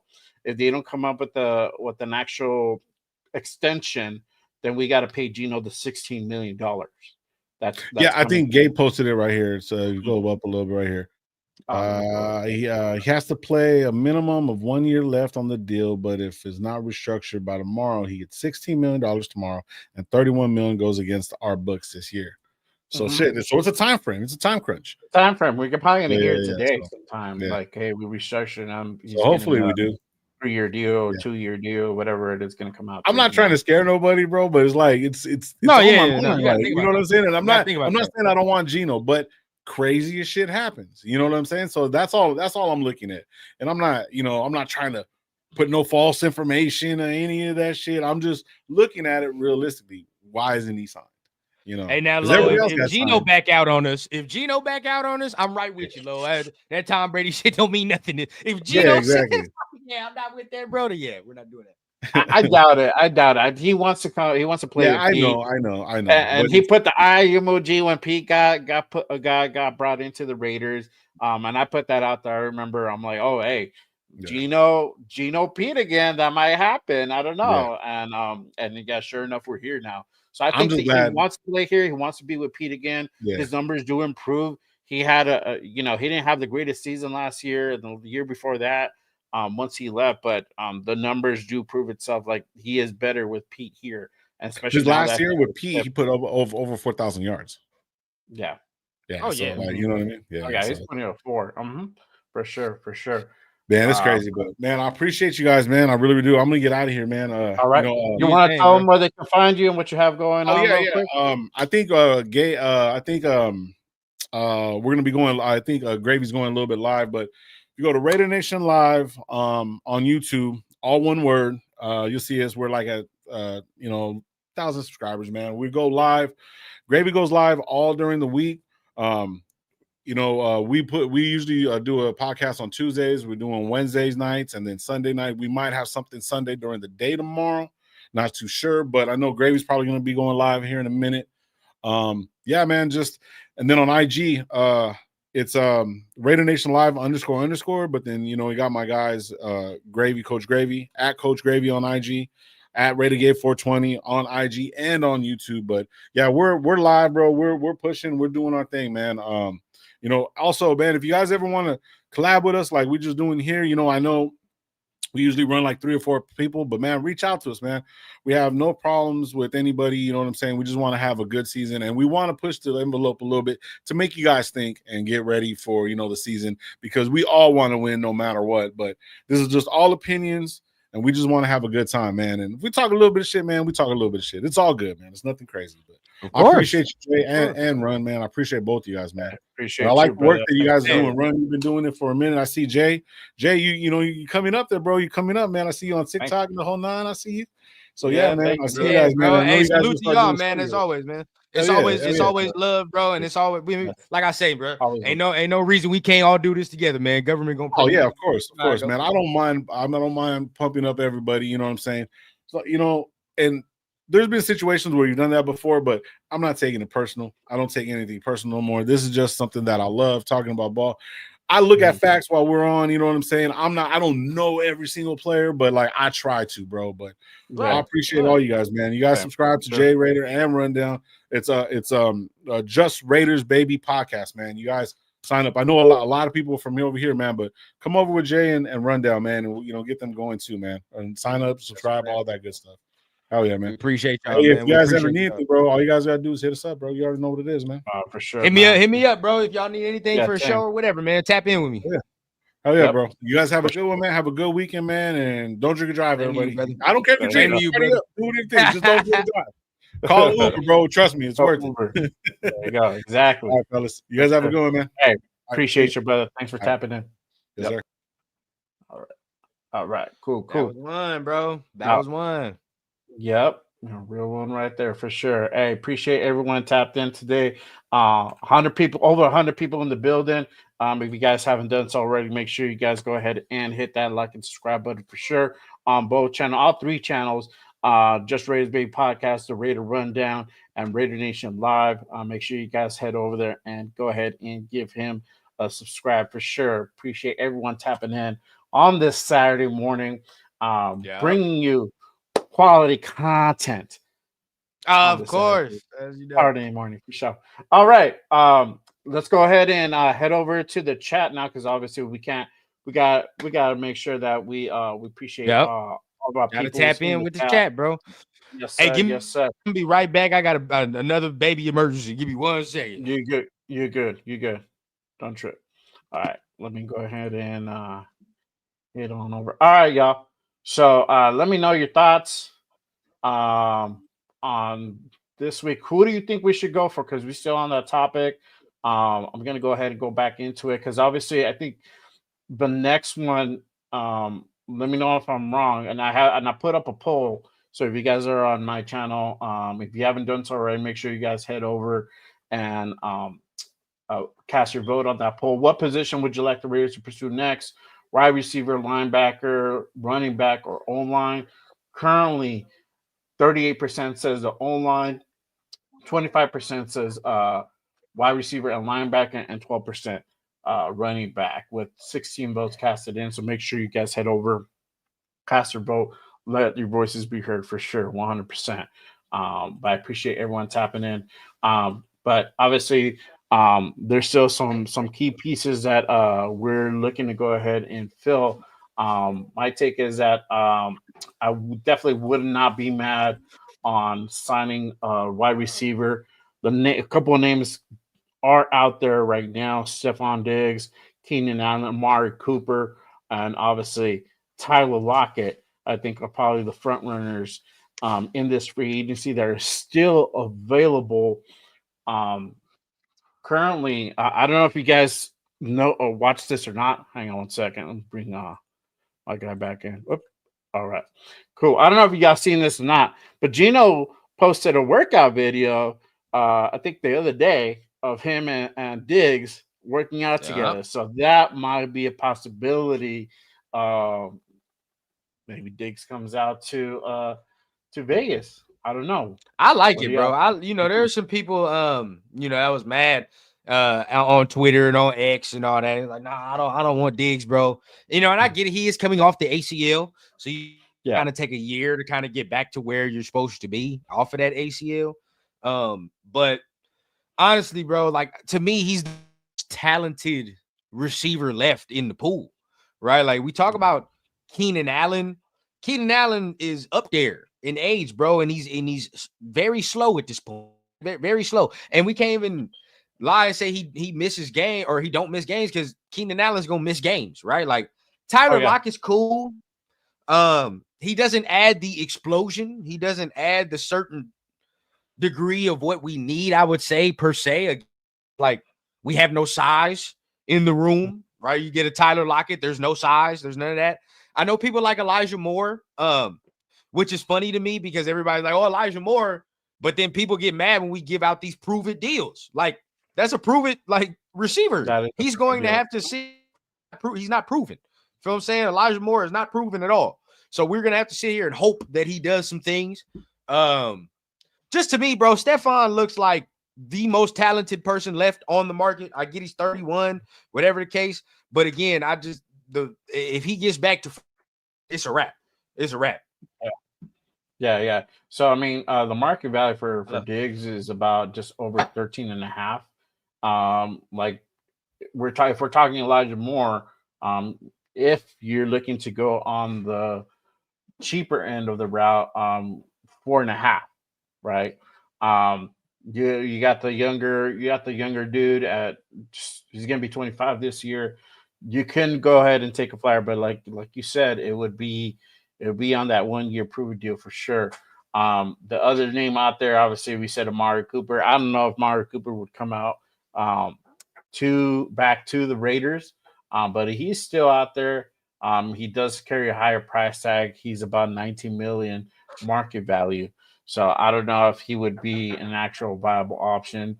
Tyler Lockett, with having that continuity with Geno, been playing with Geno for quite a while. He's about 7.5 million market value currently.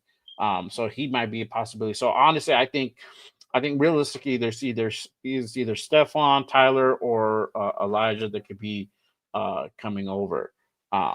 To be honest with you, Lockett is most logical for sure. He's definitely most logical. I just feel like Diggs is more talented.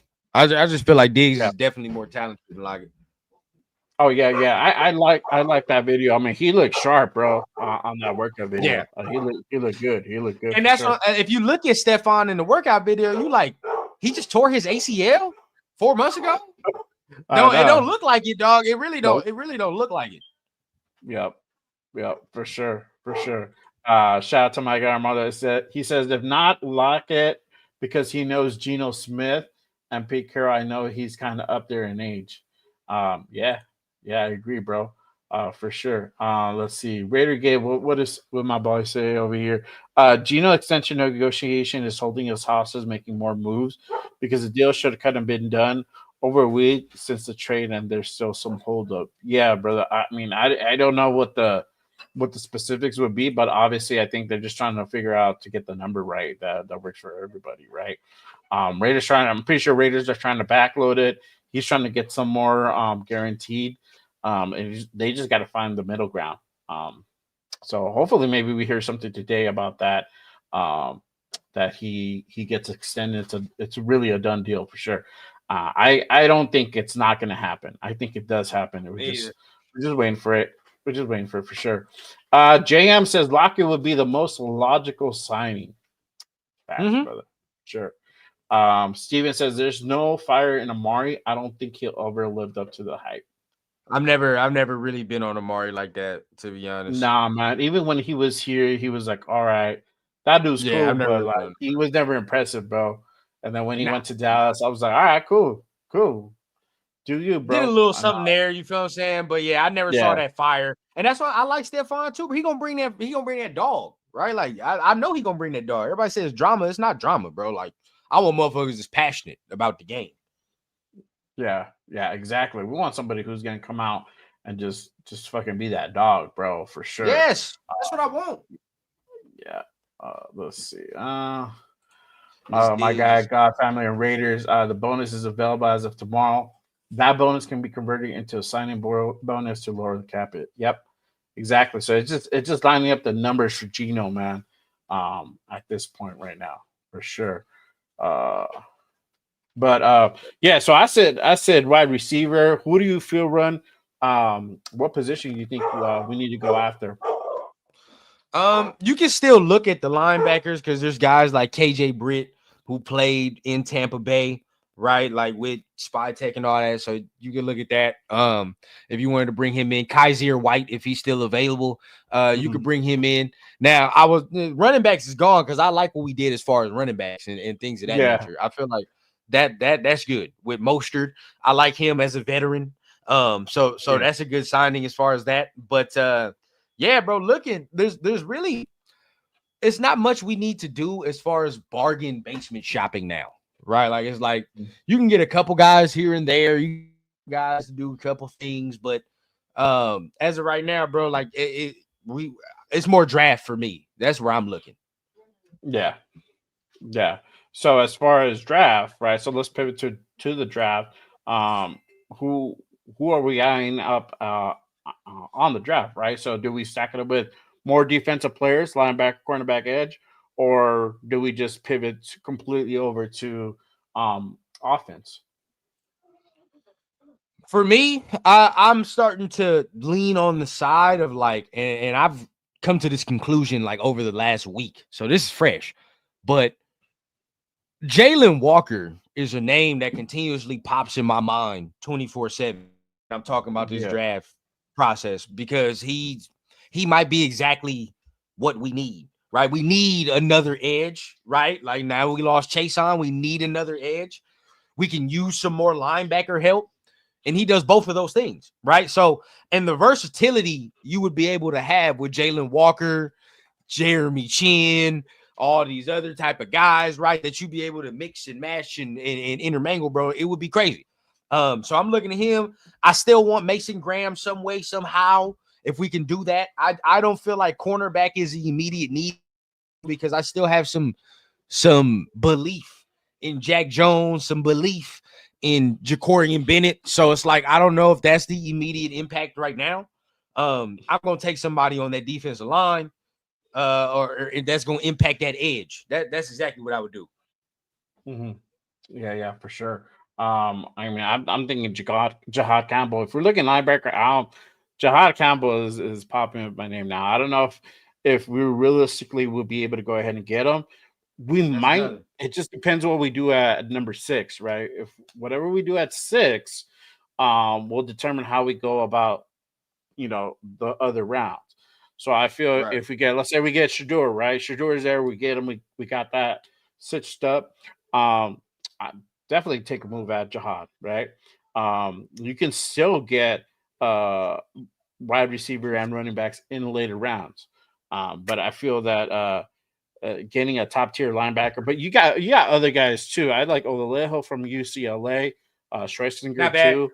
Jeffrey Bassa from Oregon. I like Jeffrey Bassa. Out there. Yep. So he's nice. I there's a couple guys I really do like, bro. I definitely feel we've put ourselves in prime position to take whatever. Now, of course, if we go offense, you already know what position I'm talking about. That's only if he falls. Yeah. Okay. Yeah, for sure. That's only if he falls. And that's Shedeur, right? Of course, if Shedeur falls, it's no brainer for me. I'm taking that. But I'm not even I don't really think we should go offense, honestly, but it's gonna be Shedeur for me. Like that's where I would be at. Yeah. Let me bring up this subject. And I know you talked about it. I talked about it. I know I think the trend is shifting now. Everybody's on that get Genty at 6 train now. I'm not with that. I feel that you don't need to go ahead and get a running back so high with this draft class. You got guys like Hampton, you got Judkins, you got Henderson. The list goes on. I'm missing Caleb Johnson's another one. I'm missing even more dudes. The list is really, really lengthy. And for us to really take spend our number 6 pick on Genty, I'm not saying he's not good. I'm just saying not at 6.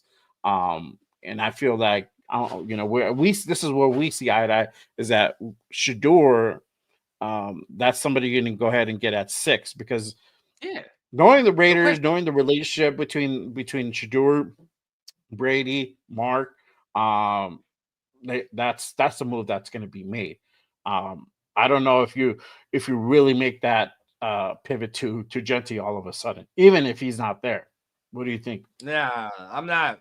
Now, like the only way I'm gonna be honest. There's 80% of me that's like, I hope Shedeur falls to 6. 80%, and there's 20% that says I kind of want him to get taken before 6 because if he gets taken before 6, we have everything available to us, right? We got a lot of options. But if he's there at 6, that means somebody else did some other shit. But I definitely want him to go. I definitely want to get him. But as far as the Genty conversation, bro, you know where I stand on that, bro. Like you can't take no fucking running back top 10 overall and you just won 4 games. And then you got some people in here that's talking about our offensive line is not even good, right? Shout out Luis. Yeah. He was in here. Guys like that, or if you're going to be one of those guys, you cannot take no running back at 6 if that's how you feel about this offensive line. Nope. And I said it the other day, bro. A running back is a piece that you get that is pretty much that's the cherry on top of the sundae. That's it, right? Yeah. You don't get that. You don't get the running back and be like, oh well, I'm gonna build the shit with the running back. Like, no, that's not how it happens, bro. Case in point, right? Yeah, the Eagles went to the Super Bowl 2 years in a row. Guess what? They went to the Super Bowl with fucking Miles Sanders, right? That one, they went Miles Sanders. He's a free agent. He's looking for a job right now. But guess what they did? When the team was better and they felt like they had a more overall team, they said, you know what? We can upgrade this shit. And now we can go get safe. Yeah.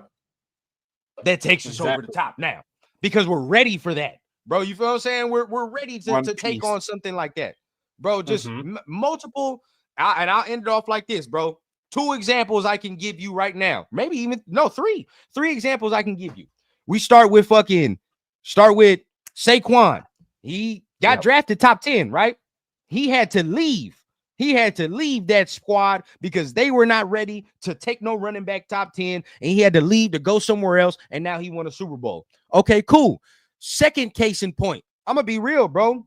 And he's still with his original squad, but I feel like it's coming to a head. If you look at Atlanta and them taking Bijan Robinson, like it's a cool pick, but it ain't worked out to the degree that we're thinking a top 10 pick should be working out as far as a running back.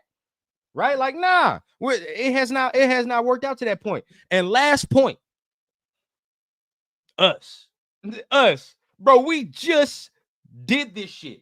Like, 4 years ago, we just did this shit with Josh Jacobs, dog. We took a running back first round that we probably should not have taken in the first round because we were not well equipped as a team, right? To a point to take this man.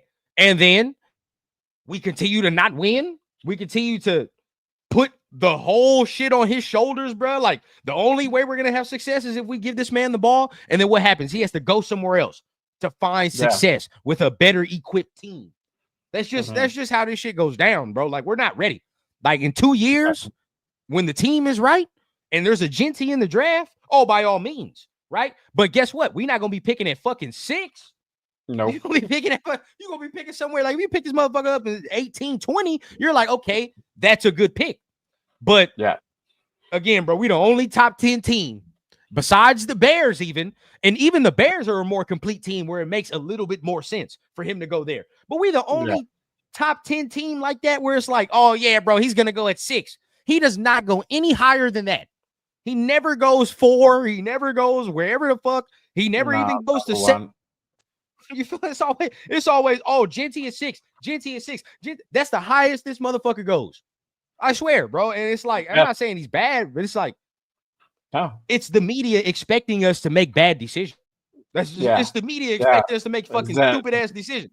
That's what it is. The media is spinning the narrative, and then some of us are biting on the apple. And I get it. It looks attractive, but it's if you look at it realistically, we're not ready for that. We're not ready for that.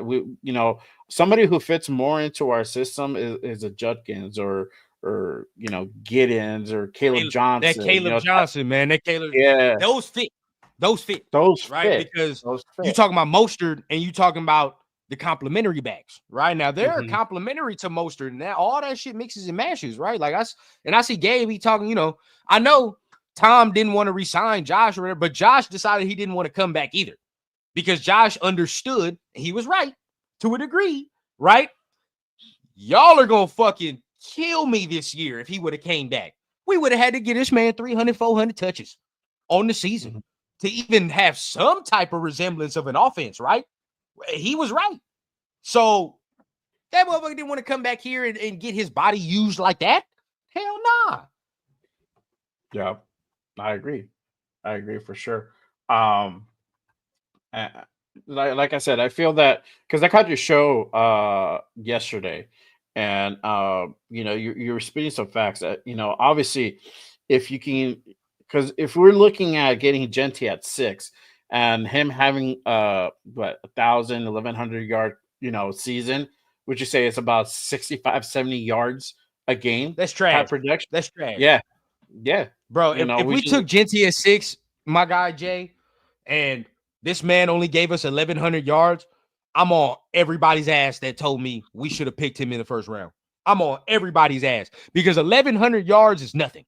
From a top 6 pick overall, if you're a running back, at minimum, I need 14, 15. Minimum. Because 11, how many times I done said it when we was talking about Najee Harris? 1,100 yards or 1,000 yards is only 65 yards a game. That's nothing. Yeah. I get a motherfucker. I can get Sincere McCormick to give me 65 yards a game. Feel me? If we take it, I need to see damn near Saquon if you take that man as 6th overall. That's just real shit because you're telling me he's the 6th best player in this draft. There's some people telling me this man's generational. I better see it. I got to see it. I mean, why he's putting up so many numbers? I mean, Boise just ran them. They really ran that dude, bro. It was crazy because that's really all they had. They just had Gentry. That's all it is. Yeah, that's why you're seeing these astronomical numbers. But I feel you can still get that same quality at round 2, at maybe even late round first if you wanted to trade up and get it like Hampton, right? You want to go ahead and go up and get a Marion. But I feel that the sweet spot's going to be 2 and 3 where you're going to get high quality dude. I mean, there's been even mocks where I've seen Caleb Johnson at 3. That's crazy. I don't think he stays at 3, but he's there at 3 sometimes, right? I mean, but I feel that second round is really where you're going to get a top tier running back. And that's all you need. You just need one of them. In this draft, I see us getting 2. It always matters, bro. And when you say that, people would like to dismiss it, but it does matter. If you're in college and I'm giving you 25 to 30 touches a game, that shit adds up. And he playoffs. So the extra game that you for that right now. His body is kind of durable for that. 5'8", right? He's compact. But again, like I'm looking at Judkins the same way that we were kind of looking at Josh when he came out. Ain't gonna be no first round pick. But when I say that, stay with me now, right? I say that because look at Judkins' production he has on his body. It's not that much because he had to split the backfield with Travion Henderson. This man doesn't have inches on his body, bro. Like it's not so. And I'm looking, bro. There's more to add to his game. So it's like not having all that playing time, more to add to the game, not having all that wear and tear on your body, that bodes well for somebody I can grab in the, like you said, second, third round, and we get to moving, right? We get to working, bro. Or Caleb Johnson. That's another one. Very durable at his time with Iowa, bro. Only had like tech injury, and that shit was like in 2023, right? So it's like that man at his size to be durable like that and to not have any injuries, bro. I feel like Caleb Johnson pairs perfectly with fucking Raheem Mostert. I would love that shit, dog. That's that shit right there, bro. If we were to get them two dudes, you get Caleb Johnson. Now you got a Raheem Mostert. You add maybe if you want to keep Sincere Shore, I'm fucking with that. I like that room, bro. I'll still take another one, undrafted or whatever. Yep. And then there's gonna be a lot of dudes that even go undrafted. It's just that's how deep this class is. So I don't know. I every time I hear that triggers me, bro. And I'm over there, typing up and keyboard warring. I'm like, what are we doing? Why at 6? Because that's expected of us. I'm like, no. How could you want a guy that high on this class where you can get so many dudes? And I keep saying it over and over and over. The meat and potatoes of this draft is between rounds 2 and 5. That's really where you can get all the top tier 100%. Talent. In multiple classes, right? Talking about linebacker. Some teams gonna make some dumbass decisions. You feel me? Like, and we gonna get some dudes that slip that shouldn't, like Jackson Powers last year. No way Jackson Powers should have been in the second round, dog. Stupid. But we thank teams for being dumb. Yeah, exactly. Even Bowers, bro. Bowers, no way. Now looking back at it, bro. Where you think Bowers gets selected last year's draft? Looking back at it now. Ooh. I mean, what he was projected, at 6, 7, something like that. Oh, it was like a damn near top 5 pick. Yeah, and he got picked 13th. Got picked 13th. No way. I don't know. I don't know, bro. Like you probably redraft Bowers is up there. That motherfucker. Taken high. Knowing what everybody knows now, he's going number 1 overall, right? Oh yeah, that motherfucker. Or number 3, right? You do number 3, yeah. So now it's like, if you look back at a lot of drafts, especially with us, but if you look back at a lot of drafts, bro, a lot of teams do some dumbass things that they probably shouldn't do. So if you're just a good drafting team, which I feel like we're going to be this year, we're gonna be on the come up, bro. We're gonna be on the come up. Yeah, there we go. I like what Gio said. Yep, Khalil Mullins, baby. Yep, Khalil Mullins. Yep. Nobody talk about him. Nobody talk. If you guys haven't seen it, go watch the tape on Khalil Mullins over at Michigan. Beast. I like guys Khalil, like dog. 6'3", 6'4", 225. He's about like 6'2", 220 something. Yeah, 6'2", he's a 220 monster. He's a monster. Former linebacker, man. Former linebacker. Yep. Converted it to running back.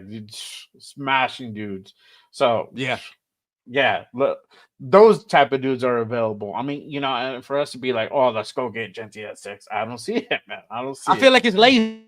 Like it's lazy by all media. I feel like it's lazy from a lot of people when they just slot him in there because we need a fucking running back and Pete Carroll likes running backs and blah blah blah. Like, bro, that's lazy, bro. That's lazy. You're not giving me no explanation. Now, when people, if we're not gonna go Shador and we go offense, another guy I like, and shout out to you and shout out to our guy LV too. I think Raider Alex said it. McMillan. You get McMillan. And when people say McMillan, that at least fucking makes sense, right? Because you're like, well, we need an X. We need a bigger body receiver. We don't have anybody that has the catch radius that he has. Pair well with Jacoby Myers and Bowers and Tucker, and it's a good room, right? It complements. And we've seen Geno be good with that type of body type of receiver, right? Like that big body. He had DK and all them. He's good with that type. So I can work with that. That makes sense. Oh, yeah. That makes sense. Just just saying, get Genty because their running back, because their run game was bad last year. That shit is lazy to me, bro. It's just lazy. I mean, even if you don't get McMillan at 6, right? I mean, with again, this wide receiver class is deep too. I mean, if let's say let me put on my GM hat. If I'm at 6, right? Shador's not there. He gets snatched up, and I have the opportunity to get Mason Graham. I'm getting Mason Graham. If he's not there, if he's not there, all day and night. Yeah, if he's not there, then I'm trading back because I've seen the projections for Will Johnson. Will Johnson goes back, I think even at 10 or a little bit farther than that, but he's still top 15 for sure. So I can make a trade with Dallas. Yeah, because they'll fucking if they want Genty at 6, so be it. They'll definitely buy Genty at 6. Yep. Give me another second. Give me another third. I'll give you your guy. You can have him for sure.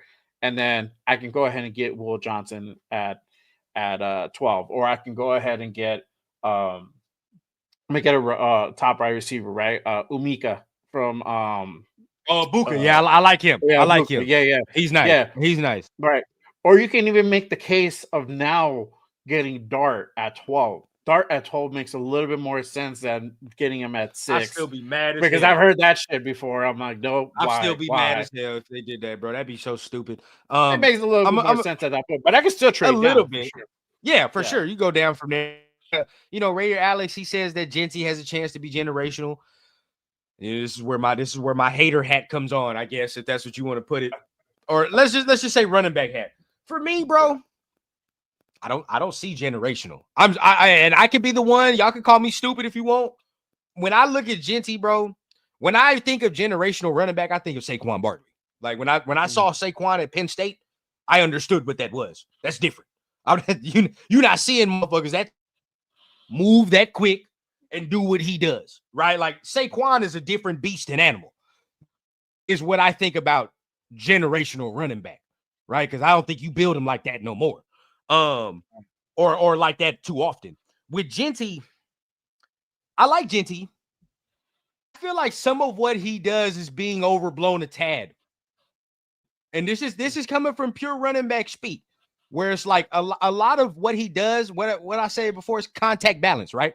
A lot of what he does is bouncing off of things and doing that at a high degree, which can work in the league. It definitely can work, but the consistency of when it can work against these bigger bodies is the question mark, right? Like, how consistently are we going to bounce off a Chris Jones, a Khalil Mack, like everybody says, like some of these guys that we have to go against.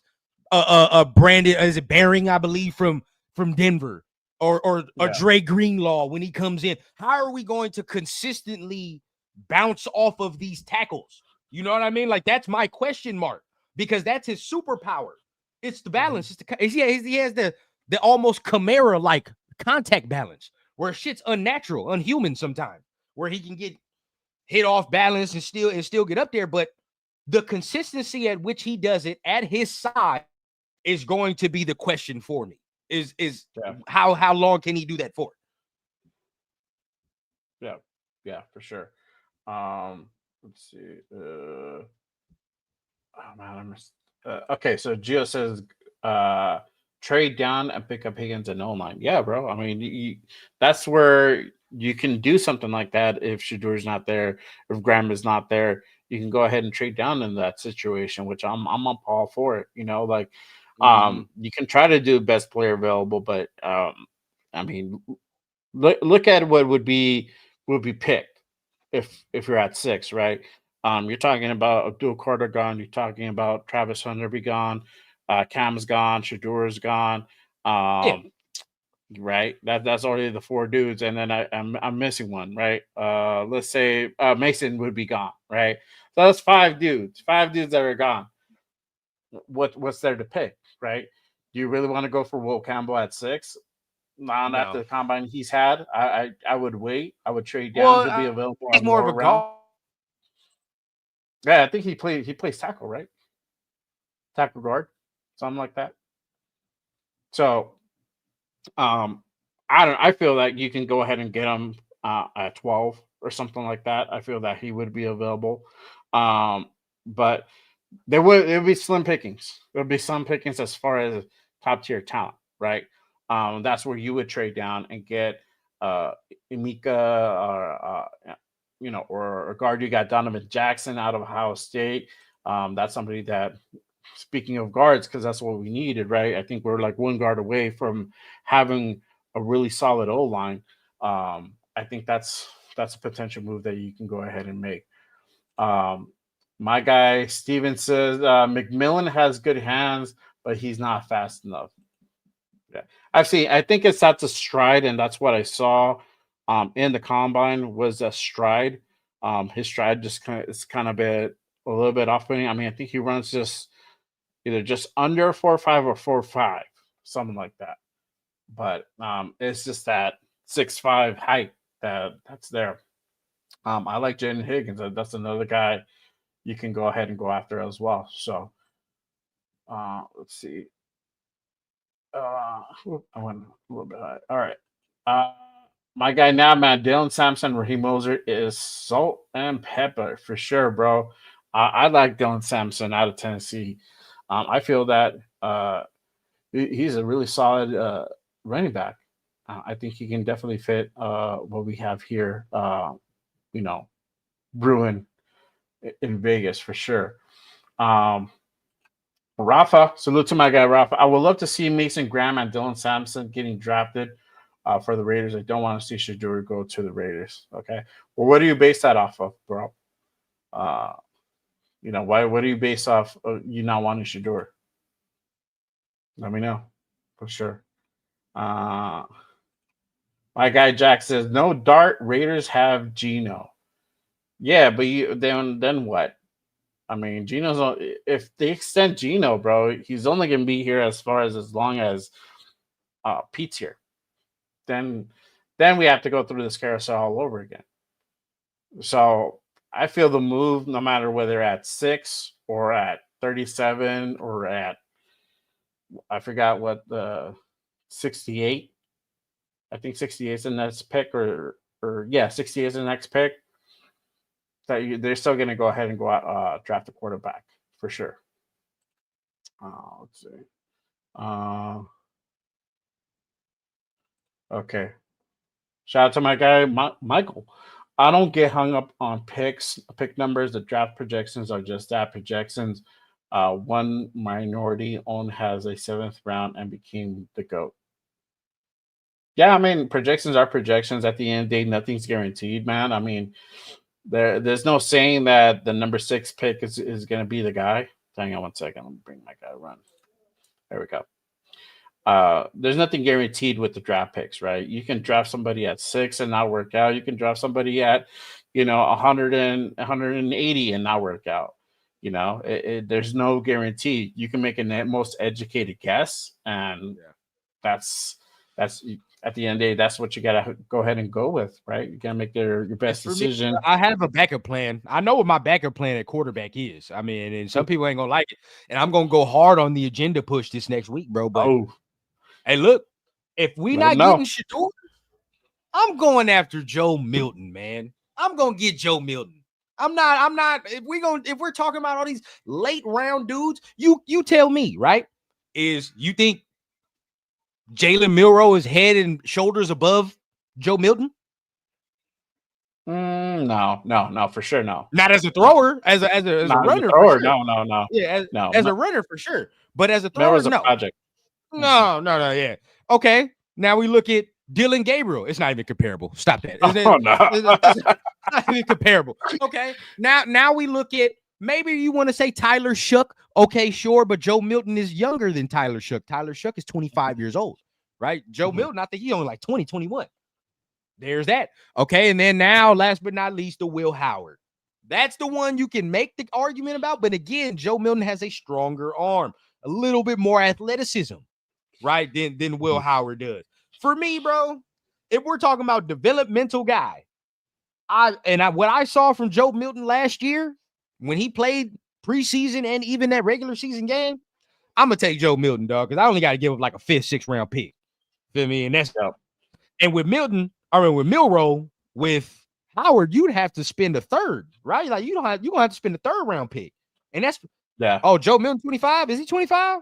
Shit, he already if he's 25, I'll take a year in the league as well, though. A year in the league is cool for me. At least he already got 1 year in his belt. I'm still taking it, though. So you take him. He got 1 year under his belt. Just for me, bro, I've seen him in NFL competition. I only got to spend a 5th round pick, premium 3rd round capital. I probably don't have to have no more because now we only got 1 3rd round pick.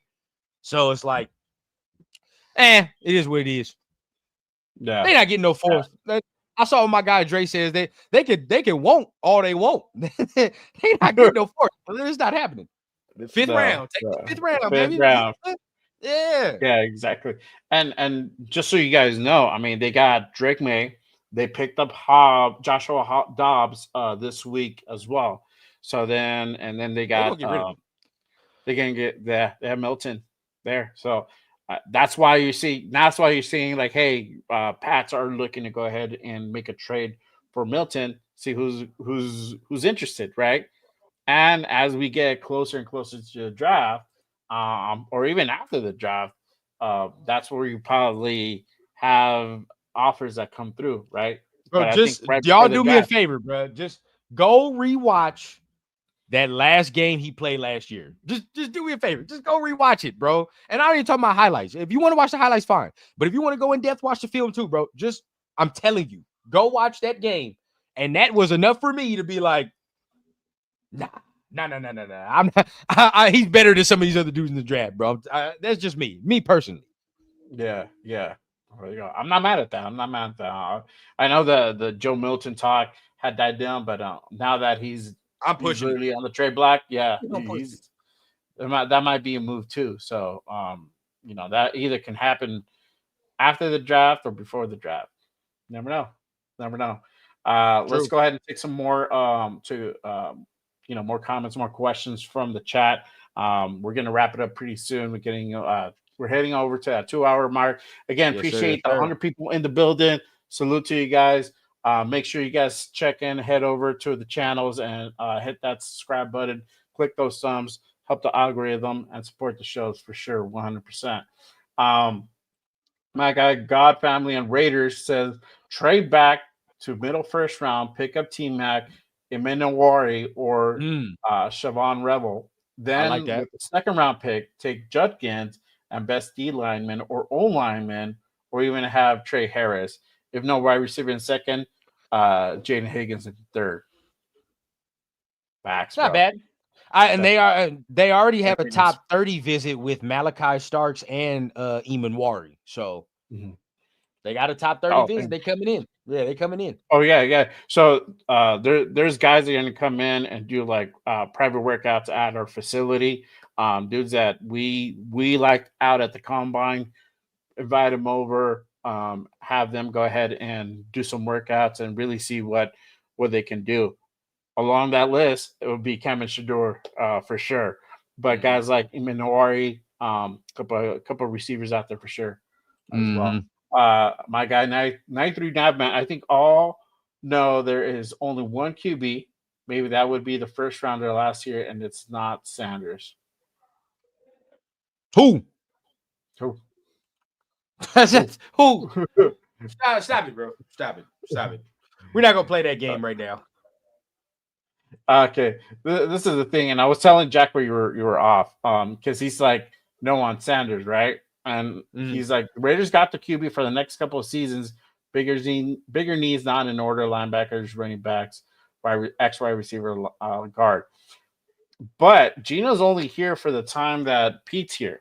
What are you gonna do after that? If you don't have a plan in place, we're gonna be back right in the same position as we were the last 2 years, going through a quarterback carousel. I'm not want to go through that. That's such an important position. You need to have an answer. You need to have. I'm not with that, bro. And Nav, man, I mean, I'm sorry, bro. I watched JJ McCarthy and Bo Nix get picked in the first round last year. To tell me Shador is not a first rounder is wild, asinine. When I literally saw them two dudes get picked last year. And they're not. I don't care what you say. Yeah, they got picked in the first round. They're not first round picks. They're second round picks. That's how I feel. But for me, you're completely right, bro. This is 2-3 years. That's nothing. We need more. You need more as far as so you're never in this situation again. To say, all right, bro. Well, we got the plan, we got the backup, we feel comfortable with that. All right, we continue. Yeah, for sure. Pig says I would have drafted Joe Milton to work under AP, but Tom said they did not consider any of the lower round QBs. Well, I mean, Tom didn't really give a fuck about the job anyway, so it doesn't even matter. Yeah. Tom was doing bare minimum, dog. I'm gonna let y'all in on a secret. Tommy T was doing bare fucking minimum. All right, God Family Race says Milton played against backups that game, not the best eye test. Them backups would beat any college team right now. Yeah, he's talking about like what's out there in the draft. Yeah, Jaden Higgins could end up going higher than these mocks say. Could argue he's right there with T-Mac. I know his draft, he did have a really, really good combine. He was fast. Obviously, he's that tall receiver. Maybe late first rounds. I don't know if you would put him up there with T-Mac, bro. You're talking about top 10. No, fuck no. Top 10 receiver, but he's up there as far as what he can do. He's definitely a second round pick to me, second or third round pick. Yeah, for sure. Eric Raiders, Salute Nation. Yeah, we missed out on Beckman. Yeah, brother. Yeah, somebody said it earlier. He is going to be playing guard. So, yeah. Oh, okay. So he's going to end up playing guard after all. Yeah, he's going to play guard. Yeah. I mean, I don't know what the dealing is, but I'm pretty sure we were talking to him. I think the price tag was just probably too much. Yeah, see what he did. See what happens. Yeah. So Robert says, I'm making money on this team for sure, finding it out with the Chargers for last. Okay. Man, you gotta be positive, bro. Hey. I want that negativity, my guy. I don't know about that. We'll see. We'll see how it goes. Yeah. So the real answer is defense. Look at Philly this year. Yeah. So I don't think we're done at defense. I mean, there was a lot of signings defensively. That's what we had this week. I still think that's still going to come through the pipeline. I don't see that really stopping, especially with Pete being a defensive-minded guy, right? For sure. So I don't see that. I don't see that stopping for sure. Nah, I don't see it either. Jack says, Jay, run if it's between Shador or Mason Graham. Who? Shador, bro. It's not a question. That's Yep. A question. Back. All right. I think, and then we'll take this last question here, or last comment. No matter what the QB we get, they will sit for at least 1 or 2 years behind Yep. Geno. TB12 said it doesn't look like rookie QB starting day one. They need to develop them first. Facts, bro. And that's Which I mean, really what's it going is to what it happen. is, bro. As long as you have the solution or you have somebody that you feel comfortable with, then we can all feel comfortable. That's all that matters. Yeah, that's all it is. You got to have a plan for the future. That's Yeah. all it is. Yeah, for sure. And my guy Tony, bro. What up, came in Tony? late. What's the deal? I agree with what Rundown said yesterday that Genty talked to the Raiders at 6. Is smoke. Strummer trade. Yep. Nobody, Yep. no, bro. We still got a month and some change left. There's no way you can tell me that all of a sudden it's getting leaked that he has a ton of supporters in the building, bro. There's still like a month and some change, so it's way too early to be having them type of leaks like that. Oh yeah, for sure. Yeah, but I think that about wraps it up for us. Again, appreciate everyone tapping in on this Saturday morning. Appreciate you guys as always. Salute to nearly 100 people in the building still here. If you haven't done so already, make sure you guys go check in, hit that subscribe button on both channels. Yes, click them likes for sure. Even on Raider Nation Live, everybody tapping in. If you're new over there, make sure you guys head over there and give them a subscribe as well. Yep. And then let Run go ahead and let them know what you have going on this week. And I'll go after that. Oh, you already know what time it is, man. Appreciate you, man. Everybody, make sure you guys are tapping in on Saturday mornings, right? We're going to be doing the show every Saturday morning, 10 o'clock Pacific time. So if you want some more, more of that Raider talk to start your morning off, make sure you guys are tapping in with us Saturday mornings, man. We're going to have guests. We're going to always try to bring new people on. As far as my solo channel, right, this week we're going to start tapping into more draft content. So make sure you guys are tapping in with me. Keep your notifications on.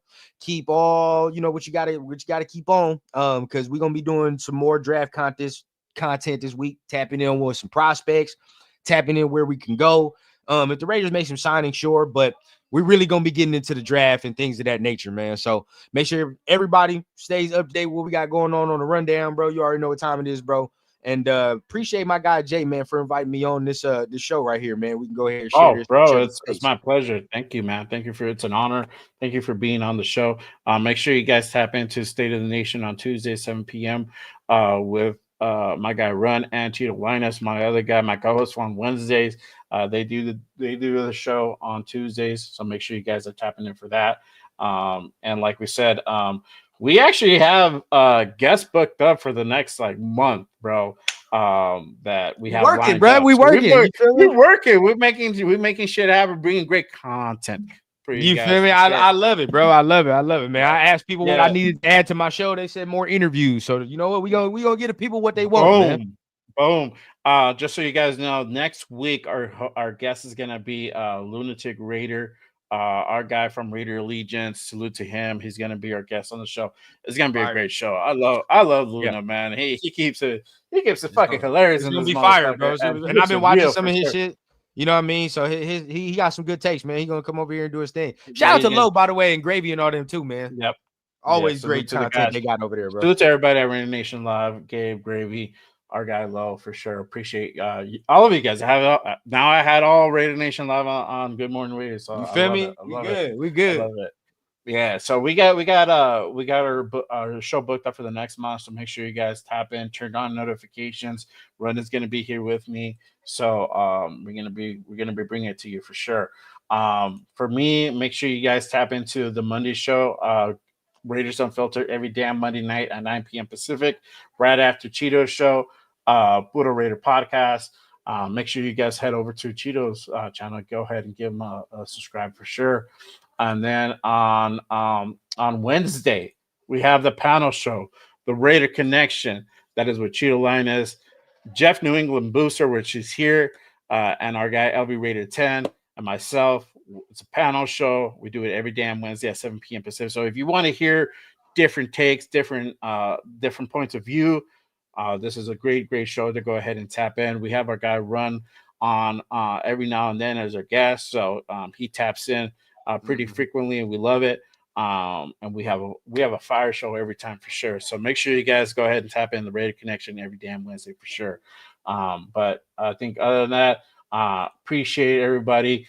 Any final thoughts?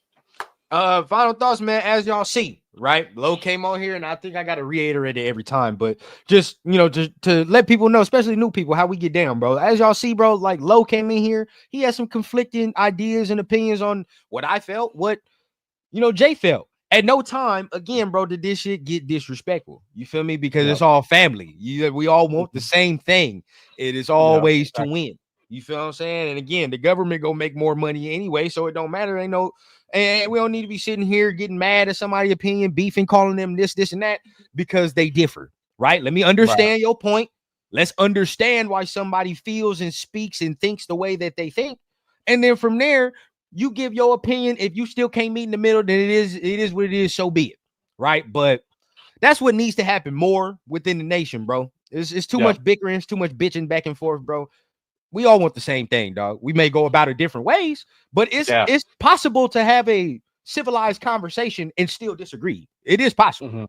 Yeah, exactly. The goal is always for the Raiders to get back to winning form and win a Super Bowl. That's always the goal. That's always the goal. No matter how you slice it up, we just differentiate how to go about it. That's all. Yep. But I agree with you 100%. We just need to be more united at all levels, not just on the content creator side, but even just the regular fan base. Yeah, just how we go about shit for sure. All about that. But I think that's well put. But other than that, I think that's pretty much it for us. Again, appreciate everyone tapping in. Make sure you guys hit that like and subscribe button for sure. And then we'll see y'all next time. Next Saturday here at 10 a.m. Pacific with our guy Lunatic Raider. Make sure you guys tap into that show for sure. And go ahead, bro. Sign us off, and then I'll sign us off too. Hey, you already know what it is, man. We're going to see you next time here on the Good Morning Raiders podcast, air on Saturday mornings, man. Until then, hey, why get the cartoons and cereal when you can have the Good Morning Raiders and cereal, man? You know what time it is, man. See y'all next week, bro, and it's going to be a great one next week, man. Appreciate y'all. All right. Appreciate you guys. And as always, just remember, just Raiders, baby. Peace out, nation. Till next time. Peace. I'm gonna throw my new intro. There you go. There we go. Hope you guys like. Inside Allegiant Stadium for the first time this year.